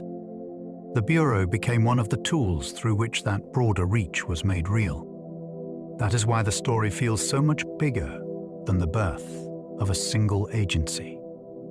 It is also about the making of a different kind of American state.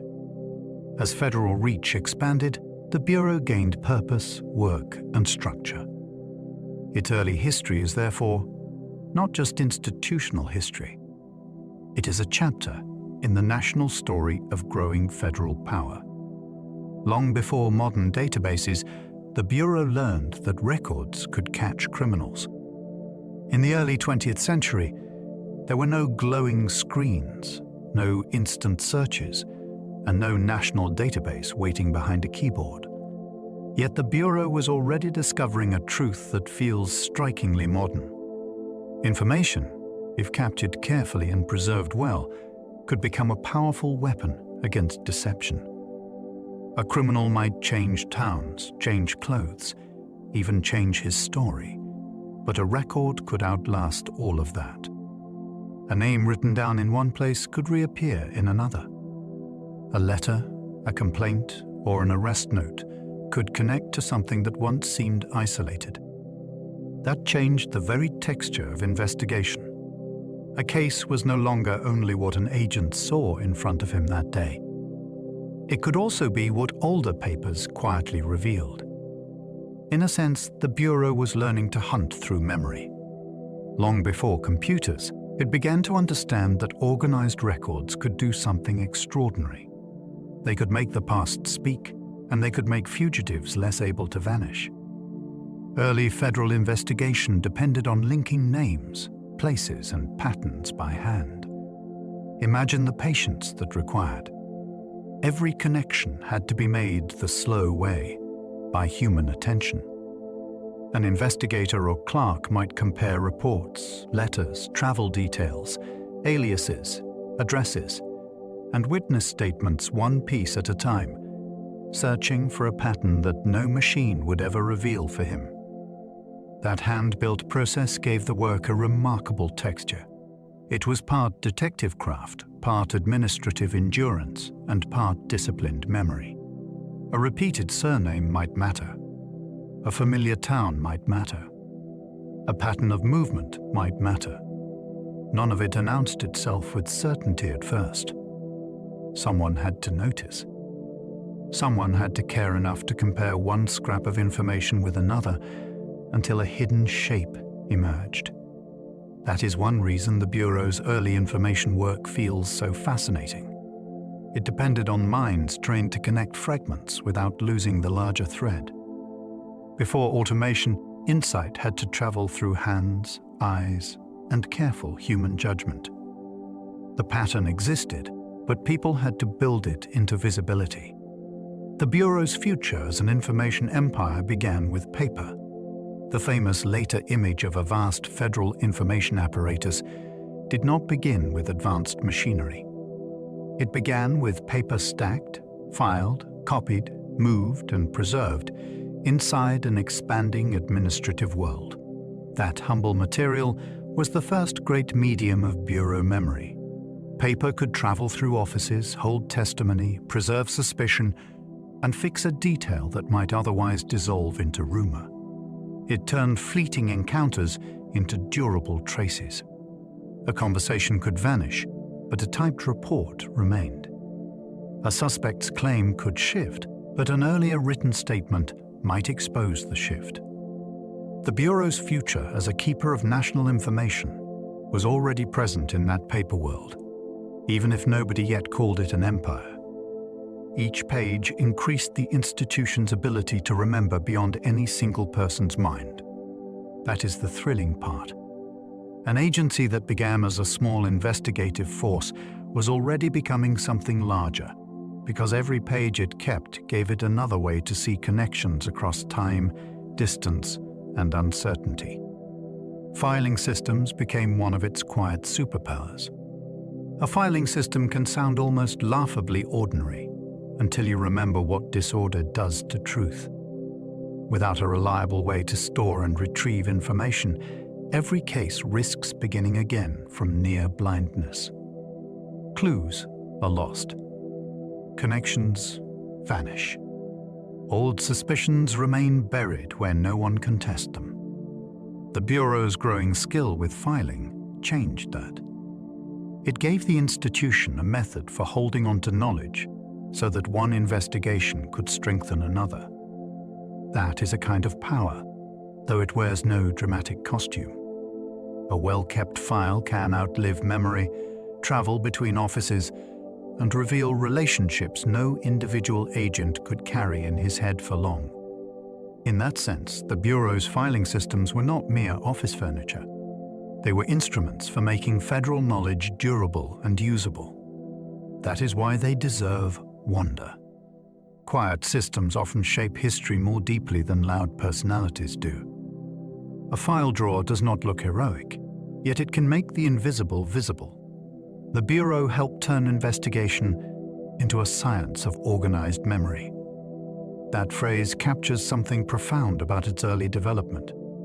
Investigation had always involved memory in one form or another, but the Bureau helped push that memory out of individual minds and into organized systems that could be checked, compared, and built upon. Once memory becomes organized, it changes character.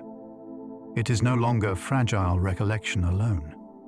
It becomes an institutional resource. Facts gathered in one year can support a case in another. A name noted in one inquiry can matter in a different context later on. Organized memory gives the state a longer reach into time. That is why the Bureau's evolution feels so significant. It was not merely learning how to solve isolated cases. It was learning how to preserve knowledge in ways that made future inquiry stronger than past inquiry. The result was almost scientific in spirit.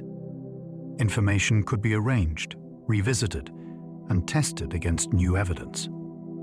The Bureau was helping investigation become cumulative, which gave federal law a memory far longer than any one career. In time, identification records would become one of its defining tools.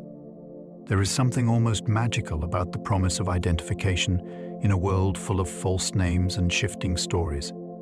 For a growing federal investigative body, the ability to know who someone really was could change everything. Identification records offered a way to push back against disguise, alias, and reinvention. They made it harder for a person to disappear simply by moving somewhere new and introducing himself differently. Over time, that became one of the Bureau's defining strengths. The agency was not only chasing actions, it was learning how to anchor identity itself in official memory. That matters because identity lies at the center of so many investigations. If you can reliably connect a person to prior records, places, and encounters, you begin to weaken the shelter that anonymity once provided. The Bureau's growing attention to identification helped build that capacity. It turned the question of who someone was into something more stable, more documentable, and far more powerful in the hands of law. Fingerprints would help transform suspicion into something courts could trust. A suspicion may feel convincing, but courts need more than instinct. They need something steadier, something less vulnerable to shifting memory and personal guesswork. fingerprints offered exactly that kind of promise. They suggested that identity could be tied to physical evidence in a way that seemed far firmer than rumor or recognition alone. For the Bureau and for the wider world of policing, that was a dramatic development. It meant the body itself might carry a trace that could outlast denial. An investigator no longer had to rely only on who claimed to have seen whom. A pattern mark could become part of the proof. That possibility helped move investigation toward a more modern evidentiary culture. It made certain kinds of certainty feel newly attainable. The Bureau's later embrace of fingerprint records was powerful because it aligned perfectly with the agency's growing faith in documentation, comparison, and method. Suspicion could now be tested against something tangible, and that changed how truth could be argued in court. The Bureau's early fascination with identification changed the future of policing. This fascination was more than curiosity. It reflected a deep realization that modern law enforcement needed better ways to know, with confidence, who stood before it. Once identification became more systematic, policing itself began to change. Records could travel farther than personal reputation. One city's knowledge no longer had to stay trapped in that city. A person's past could follow him in official form, even if he crossed borders and altered his story. That possibility had enormous consequences. It shifted law enforcement away from dependence on local familiarity and toward systems that could operate across a wider national space. The Bureau helped drive that transformation because it understood the power of making identity legible to the state. In doing so, it helped lay foundations that would shape policing far beyond its own walls. This is one of the most far-reaching parts of the story. A young agency's interest in identification was not merely administrative. It helped redefine how modern society thought about recognition, proof, and pursuit. It was becoming not just an agency of agents, but of records. That change is one of the deepest clues to what the Bureau would later become. At first glance, an investigative body seems to be about people in motion, interviewing witnesses, traveling, asking questions, and following leads. Yet beneath that visible activity, another transformation was taking place. The Bureau was becoming a keeper of accumulated knowledge. It was not only sending agents into the field. It was building repositories of information that gave those agents context, continuity, and memory. This made the institution larger than the sum of the people working inside it. A single agent could leave, retire, or die, but the records remained. They carried forward fragments of past work into future cases. That is when an organization begins to feel truly durable. It stops depending entirely on individual presence and starts depending on stored knowledge.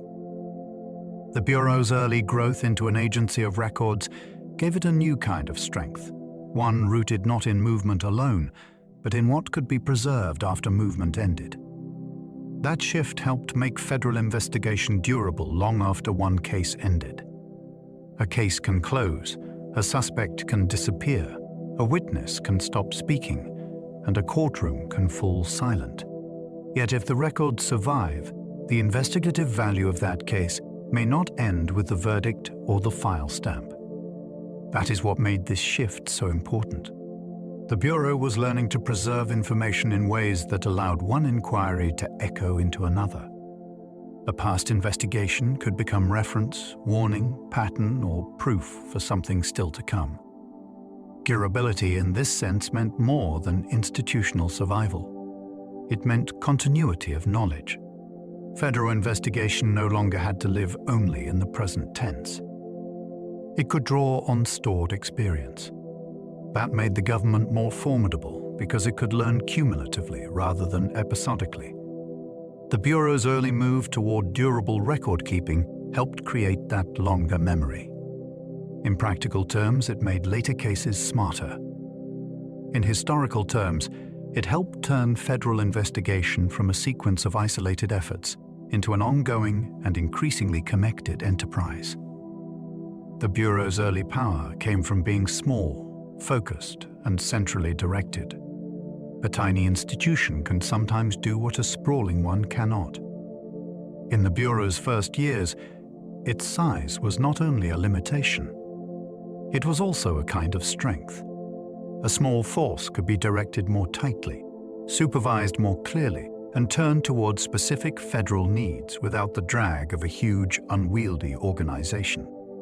Orders could travel through fewer layers. Responsibility was easier to trace. The mission remained comparatively narrow, which meant the young agency could concentrate its efforts instead of trying to be everything at once. That focus gave it an edge out of proportion to its numbers. It was not powerful because it overwhelmed the nation with manpower. It was powerful because it could act with coherence.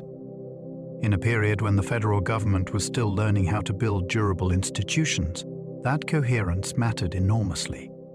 The Bureau's early form was lean, disciplined, and easier to steer, which gave it a sharpness many larger but looser arrangements might never have achieved. A modest beginning gave it room to grow without much public drama.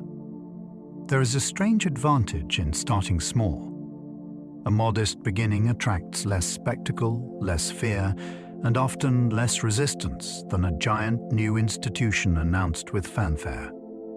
That quieter opening gave the Bureau room to develop before the wider public fully grasped what it might become.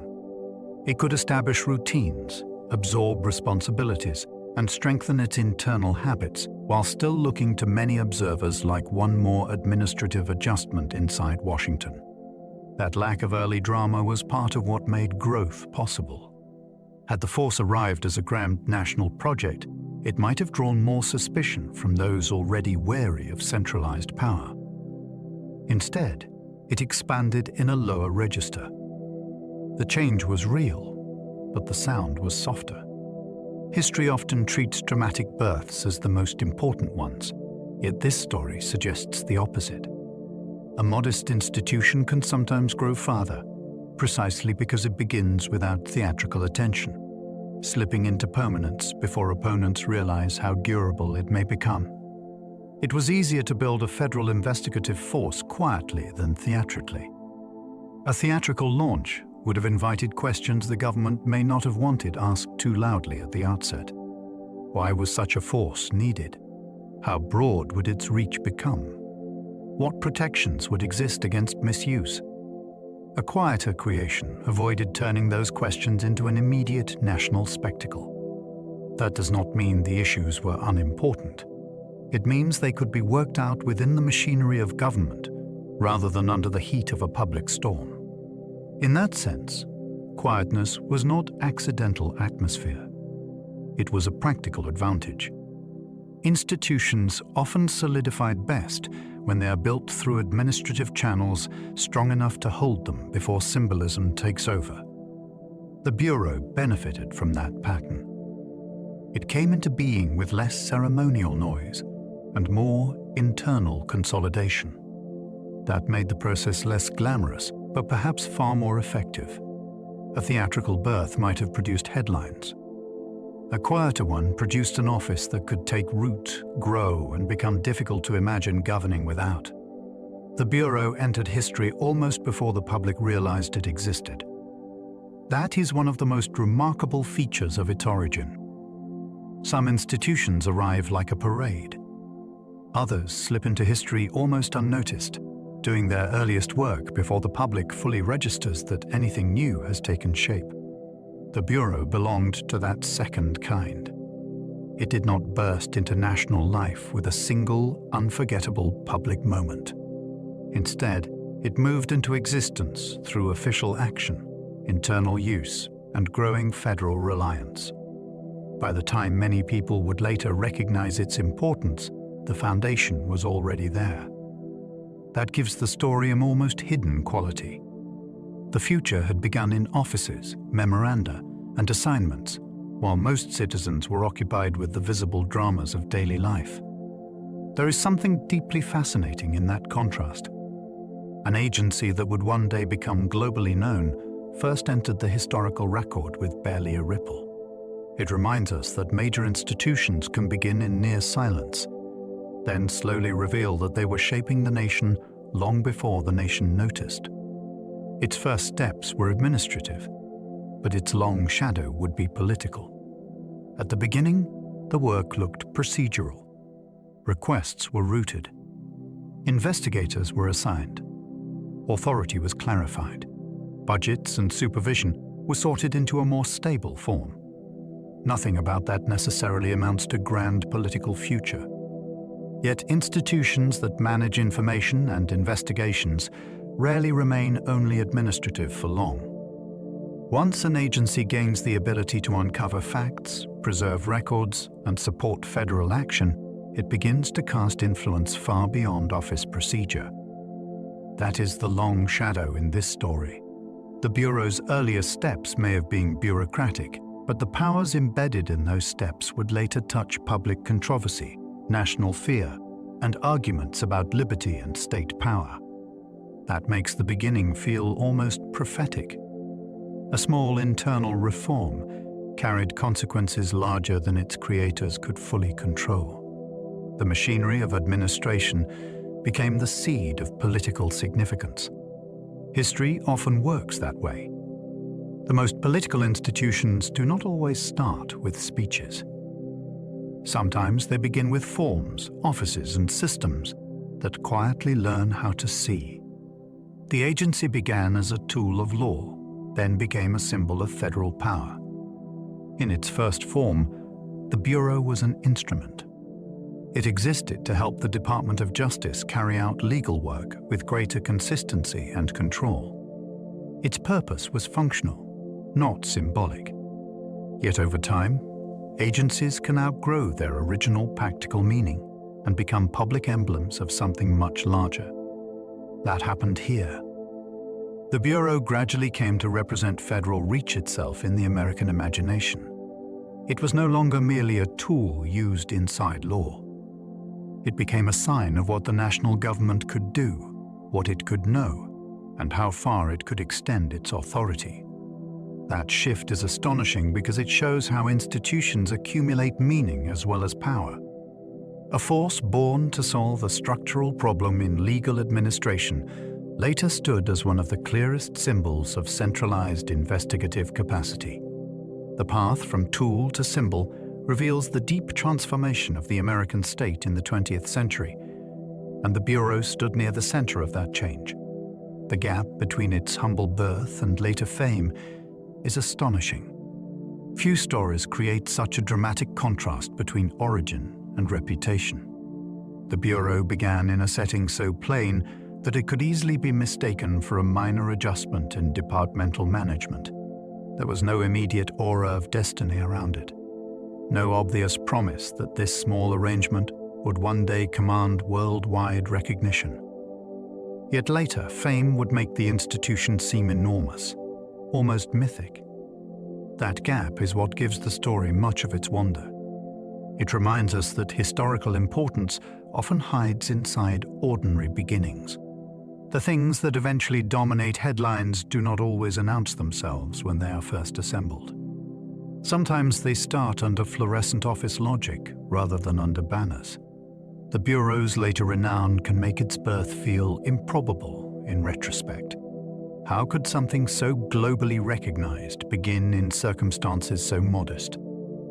That question is part of the fascination. The contrast itself tells a larger truth about history, which often enlarges quiet beginnings until they cast shadows their founders never fully imagined. Few institutions with such global recognition began so quietly.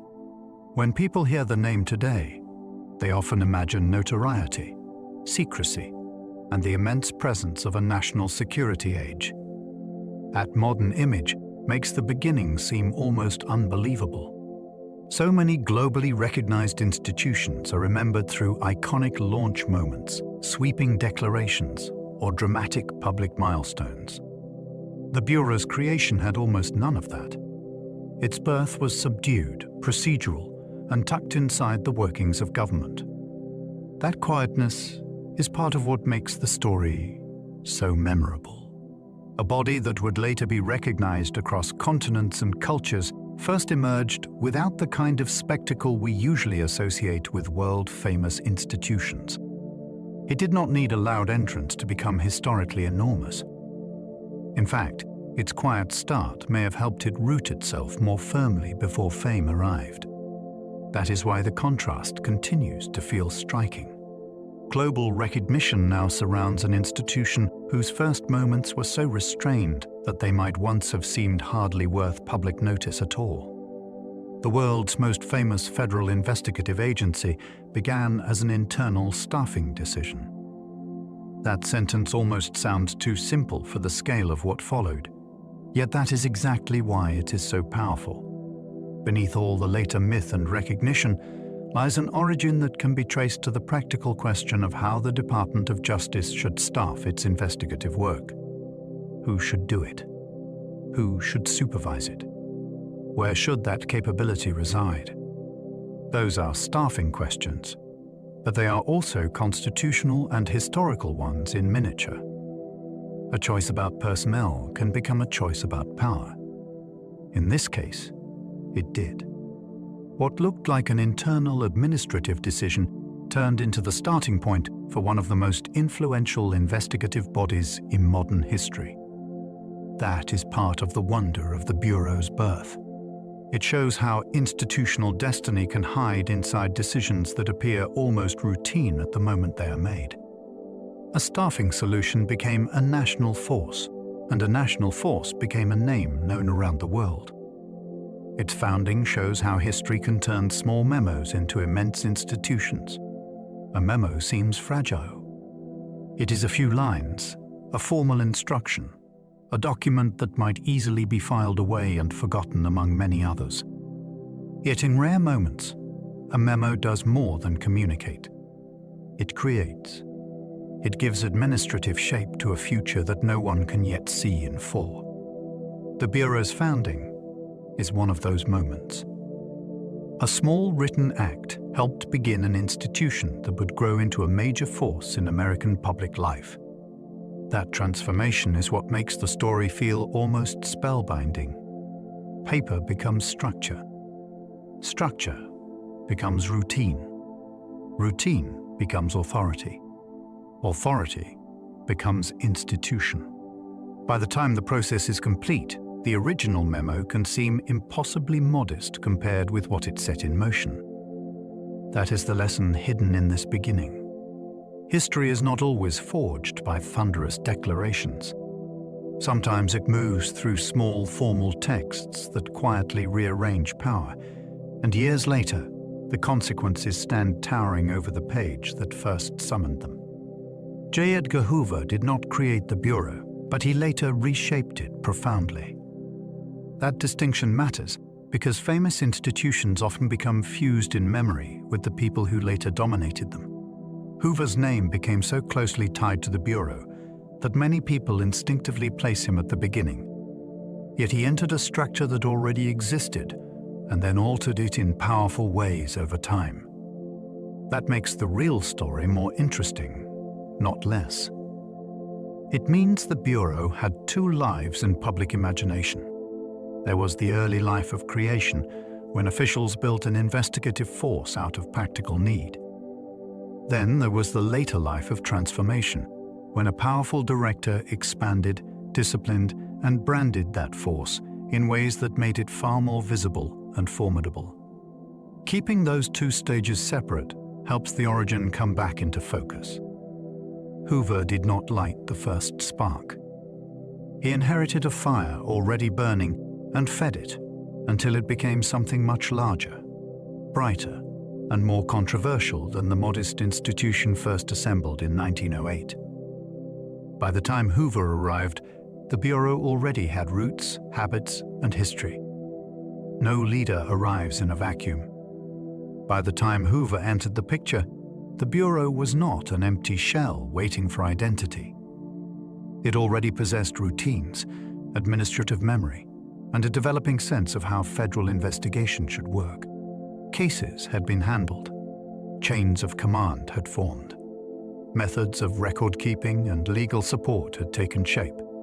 That matters because it reminds us that institutions are never made by one person alone, no matter how powerful that person later becomes. Hoover inherited soil that had already been prepared.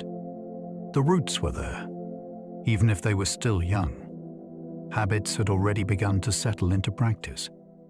A history had already started accumulating inside files and offices before his long tenure gave the Bureau a more dramatic public profile. That makes the pre-Hoover years feel newly important. They were not a mere prelude. They were the stage in which the agency first learned how to stand, which made later transformation possible. The real birth story belongs to Bonaparte, Finch, and a fight in Congress. That trio gives the origin story its true shape. Charles Bonaparte brought the determination to build a force the Justice Department could command directly. Stanley Finch helped turn that intention into practical structure and leadership. Congress supplied the pressure by restricting the old borrowing arrangement and forcing the issue into the open. None of those elements alone would have produced the same result.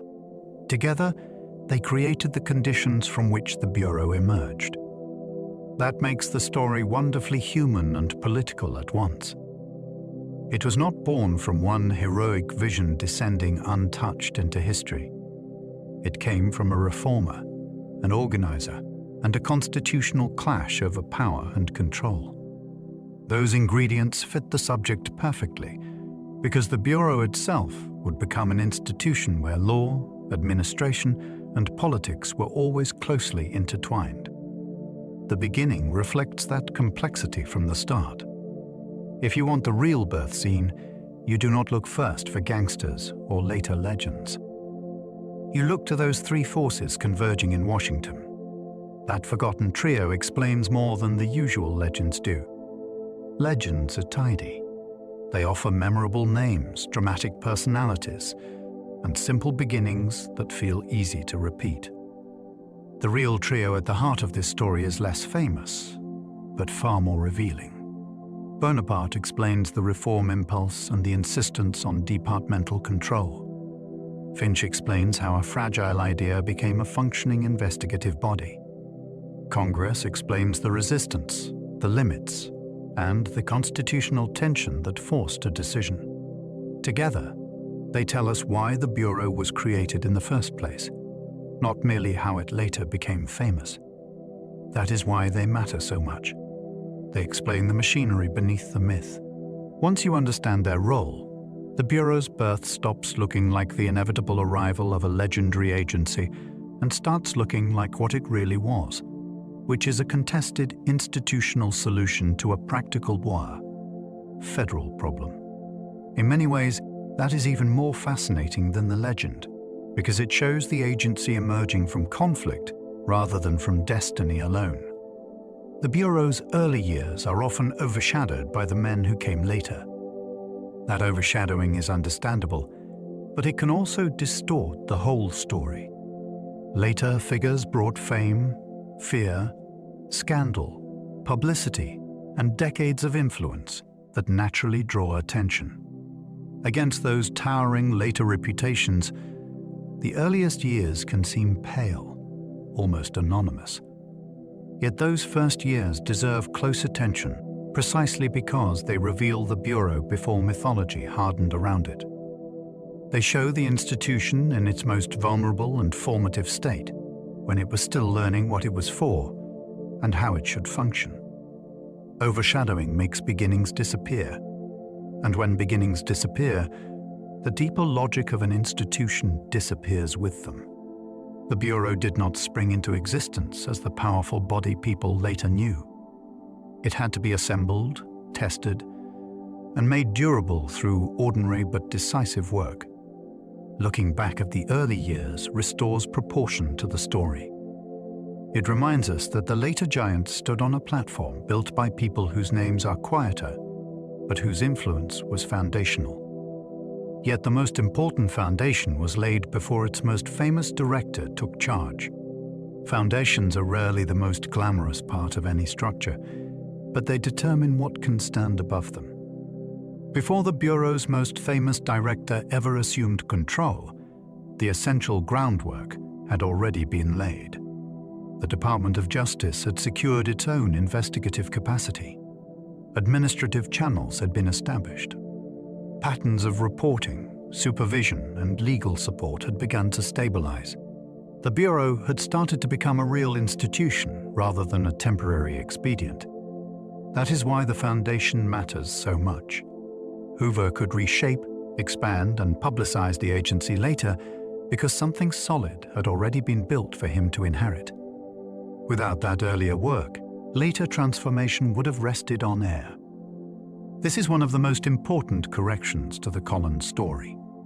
The decisive origin does not lie where fame is brightest.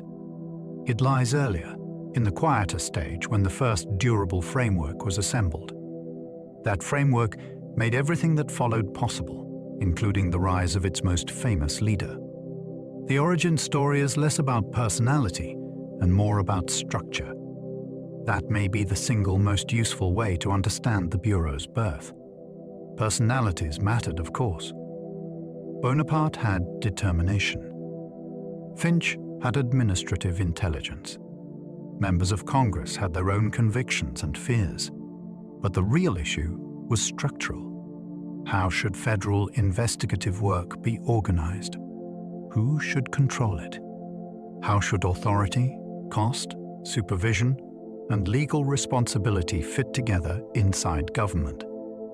Those are structural questions, and they drove the creation more deeply than any single personal drama. This is what makes the story so rich. It is not only a tale of people, it is a tale of systems being designed under pressure. Once you see that, the Bureau's origin becomes more illuminating than a simple founder story. It reveals how institutions grow when government decides that existing arrangements no longer fit the world it faces. Structure is the hidden architecture of power, and the Bureau was born when that architecture had to be redesigned to serve a new national reality. Systems, not legends, gave the Bureau its first durable form. Durability comes from repetition, procedure, and organization. It comes from knowing how requests are handled, how information is stored, how authority flows, and how work can continue even when individuals leave. That is why systems mattered so much at the start. The Bureau did not become durable because people told inspiring stories about it. It became durable because it developed routines strong enough to outlast the moment of its creation. This is one of the quiet truths that history often hides. Legends may attract attention, but systems keep institutions alive. In the Bureau's earliest years, the essential achievement was not fame. It was stability.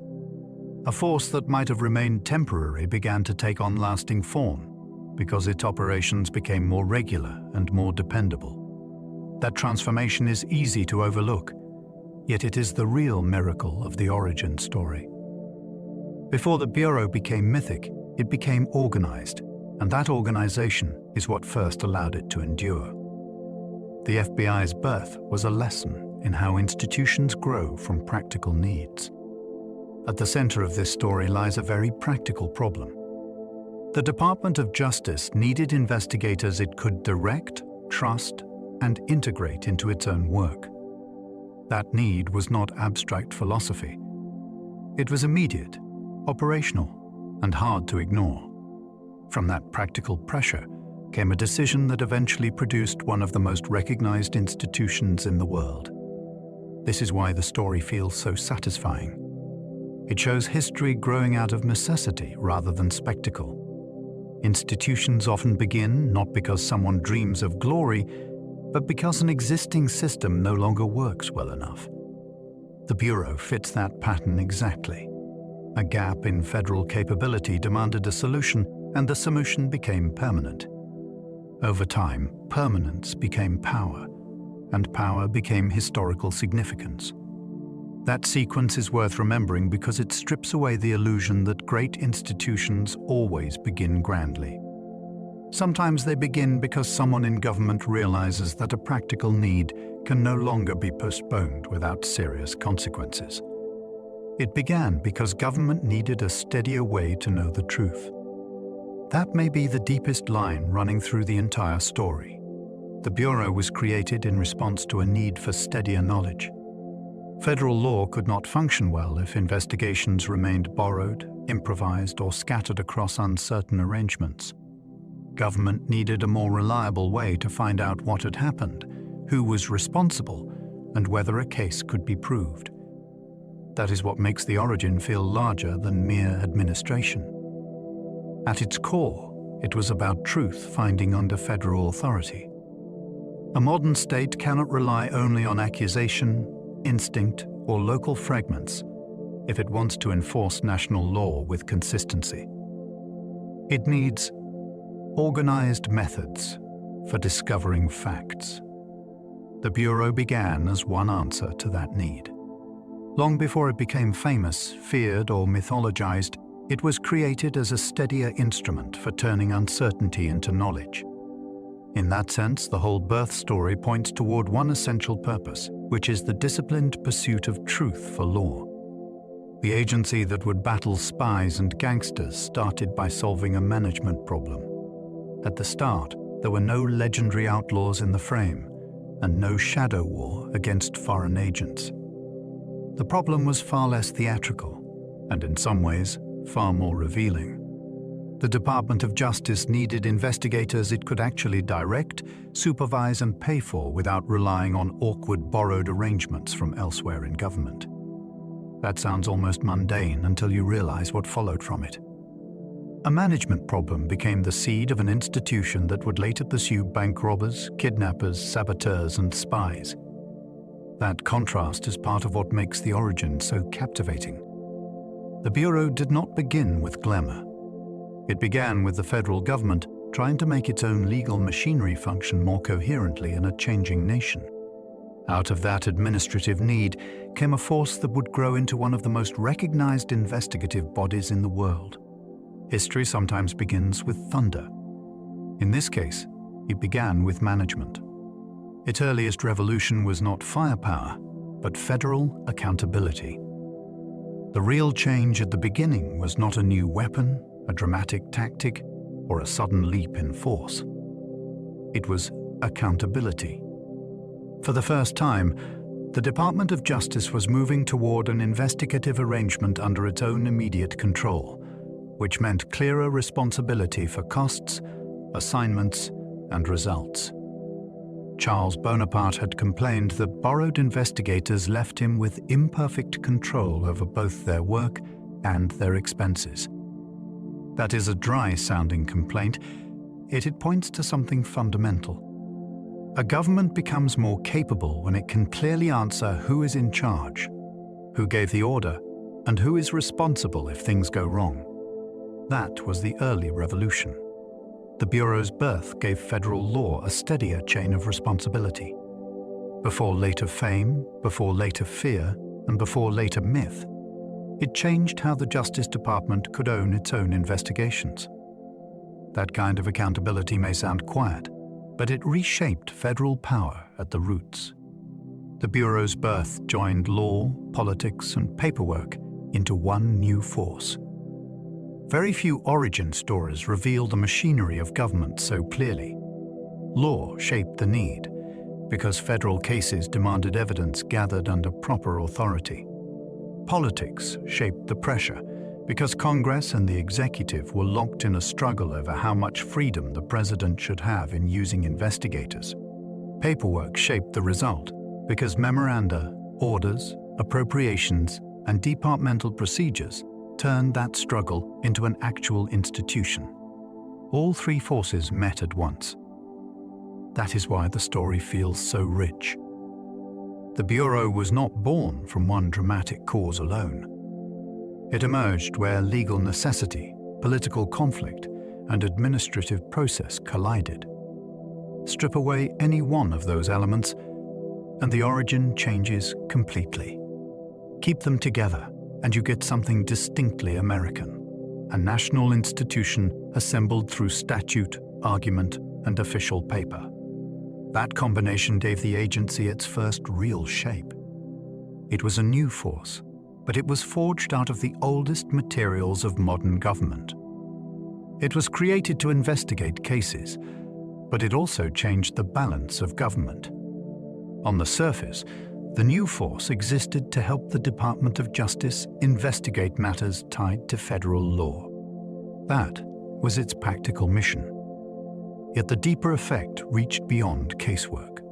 By creating an investigative body under justice rather than relying on borrowed Secret Service personnel, the executive branch gained a more independent capacity of its own. Congress had tried to restrict one practice, and in response, the government developed a new institutional arrangement.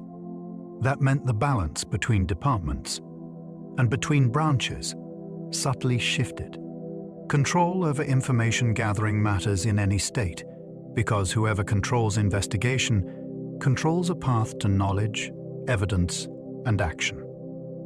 The Bureau's birth, therefore, did more than solve routine legal problems. It altered where investigative power lived inside federal government. That is part of the fascination.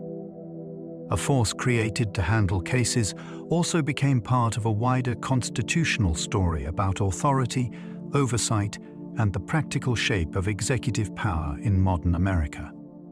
The first FBI agents entered a nation still deciding what federal power should look like. The United States of 1908 was not yet settled on the final shape of national authority. Reformers wanted stronger federal action. Critics feared centralized overreach. Congress pushed back against executive improvisation even while the country was becoming more connected and more difficult to govern through older local habits alone. Into that unsettled landscape stepped the first special agents of the force that would become the FBI. Their work began in a nation still arguing with itself. How strong should Washington be? What tools should it possess? How much investigation should be placed under federal hands? Those questions were alive when the agency began. That is what gives the moment such tension. The first agents were not entering a finished system with universal agreement behind it. They were entering a living debate about modern government itself. Their small force stood at the edge of that debate, and in time it would help answer it. Their small office stood at the beginning of America's modern investigative state. It is hard to overstate how small the beginning looked. Bonaparte's order reassigned investigators already in the department and added a handful more from Treasury, creating a force of 34 agents reporting to Stanley Finch. Yet inside that modest office lay the opening of something much larger. A modern investigative state needs permanent capacity. It needs records, supervision, assigned authority, and a reliable way to gather facts beyond one local jurisdiction. The early Bureau was beginning to supply exactly that. It did not complete the modern state by itself, but it stood at one of its starting points. That is what makes the scene so compelling. A few desks, a few agents, and a clear chain of command can look almost minor in the moment. Later history reveals otherwise. That small office was an early nerve center in the growth of a federal government increasingly able to investigate on its own terms. The Bureau's birth proved that administrative reform can alter national history. We often imagine national history turning on elections, wars, and famous speeches. Yet this story shows that administrative reform can be just as consequential, even if it arrives with less drama. The creation of a permanent Justice Department investigative force was, in one sense, an administrative adjustment. It reorganized how federal investigative work would be handled. But that adjustment changed what the government could do, what it could know, and how steadily it could pursue federal law. Once that reform took hold, later developments had something solid to build upon. The Bureau could expand, rename, professionalize, and reshape itself, because the first administrative step had already been taken. That is the wonder in the story. A reform that might have seemed technical in 1908 became one of the foundation stones of modern federal law enforcement. It is a reminder that institutions can change history long before the public notices the paperwork that first gave them life. A one-page order in 1908 still echoes through modern law enforcement. On July the 26th, 1908, Bonaparte ordered Department of Justice attorneys to send most investigative matters to Chief Examiner Stanley Finch for handling by the new Special Agent Force. That formal order is treated by the FBI as the beginning of the agency that later took its famous name. What is remarkable is how much history can flow from something so short. The order did not describe a giant empire. It did not predict future gang wars, counterintelligence battles, or national fame. Yet the structure it set in motion endured. Modern federal investigation still rests on principles visible in that early moment: permanent personnel, departmental control, organized case support, and institutional memory. That is why the order still echoes. It was small in size, but large in consequence. A single page gave durable form to a new federal capability, and that capability would keep growing long after the page itself became history. The FBI was not born famous, but it was born at exactly the right moment. Timing mattered enormously. The country had become more connected through railroads, telegraphs, and expanding national markets. Federal law was widening. Congress was challenging the use of borrowed Secret Service investigators. The Department of Justice needed a force under its own control. All of those pressures converged in the same historical window. That is why the Bureau's birth feels so well timed in retrospect. Had it come much earlier, the federal need might have seemed less urgent. Had it come much later, the government would have spent more years struggling with arrangements already showing strain. Instead, it appeared at a moment when the nation was ready, or at least compelled, to create a more coherent investigative body. It was not born with instant glory. It was born with historical fit. The moment required something like it, and that requirement gave the new force room to survive, grow, and eventually become inseparable from the story of modern federal power. Its creation turned scattered investigators into the beginning of a national institution. Before the founding moment, investigative work for justice was too dependent on scattered arrangements, borrowed personnel, and partial control. After Bonaparte's order, those scattered elements began to gather into a more permanent body, reporting through Stanley Finch. That change was more than organizational tagging. It was the start of institution building. Scattered investigators can solve problems in fragments. A national institution can accumulate memory, develop method, and grow through responsibility over time. That is why the creation matters so much. It did not instantly produce the full FBI of later decades. What it produced was a beginning, the first durable framework from which that later institution could emerge. In that sense, the origin carries a powerful simplicity. It took people who'd been functioning in looser and more temporary ways and gave them form, direction, and continuity. Out of that act came the beginning of one of the most consequential investigative institutions in American history. As our journey comes to a close tonight, it is worth pausing for a moment and looking back at the quiet beginning we have just explored. We traveled to a time when the United States was growing faster and more connected than ever before. Railroads stretched across the country. Telegraph wires carried messages from city to city in moments. Laws reached across state lines in ways earlier generations had never imagined. And inside the Department of Justice, a simple problem waited for a solution. The government needed a steadier way to investigate the truth. From that need came a small force of special agents.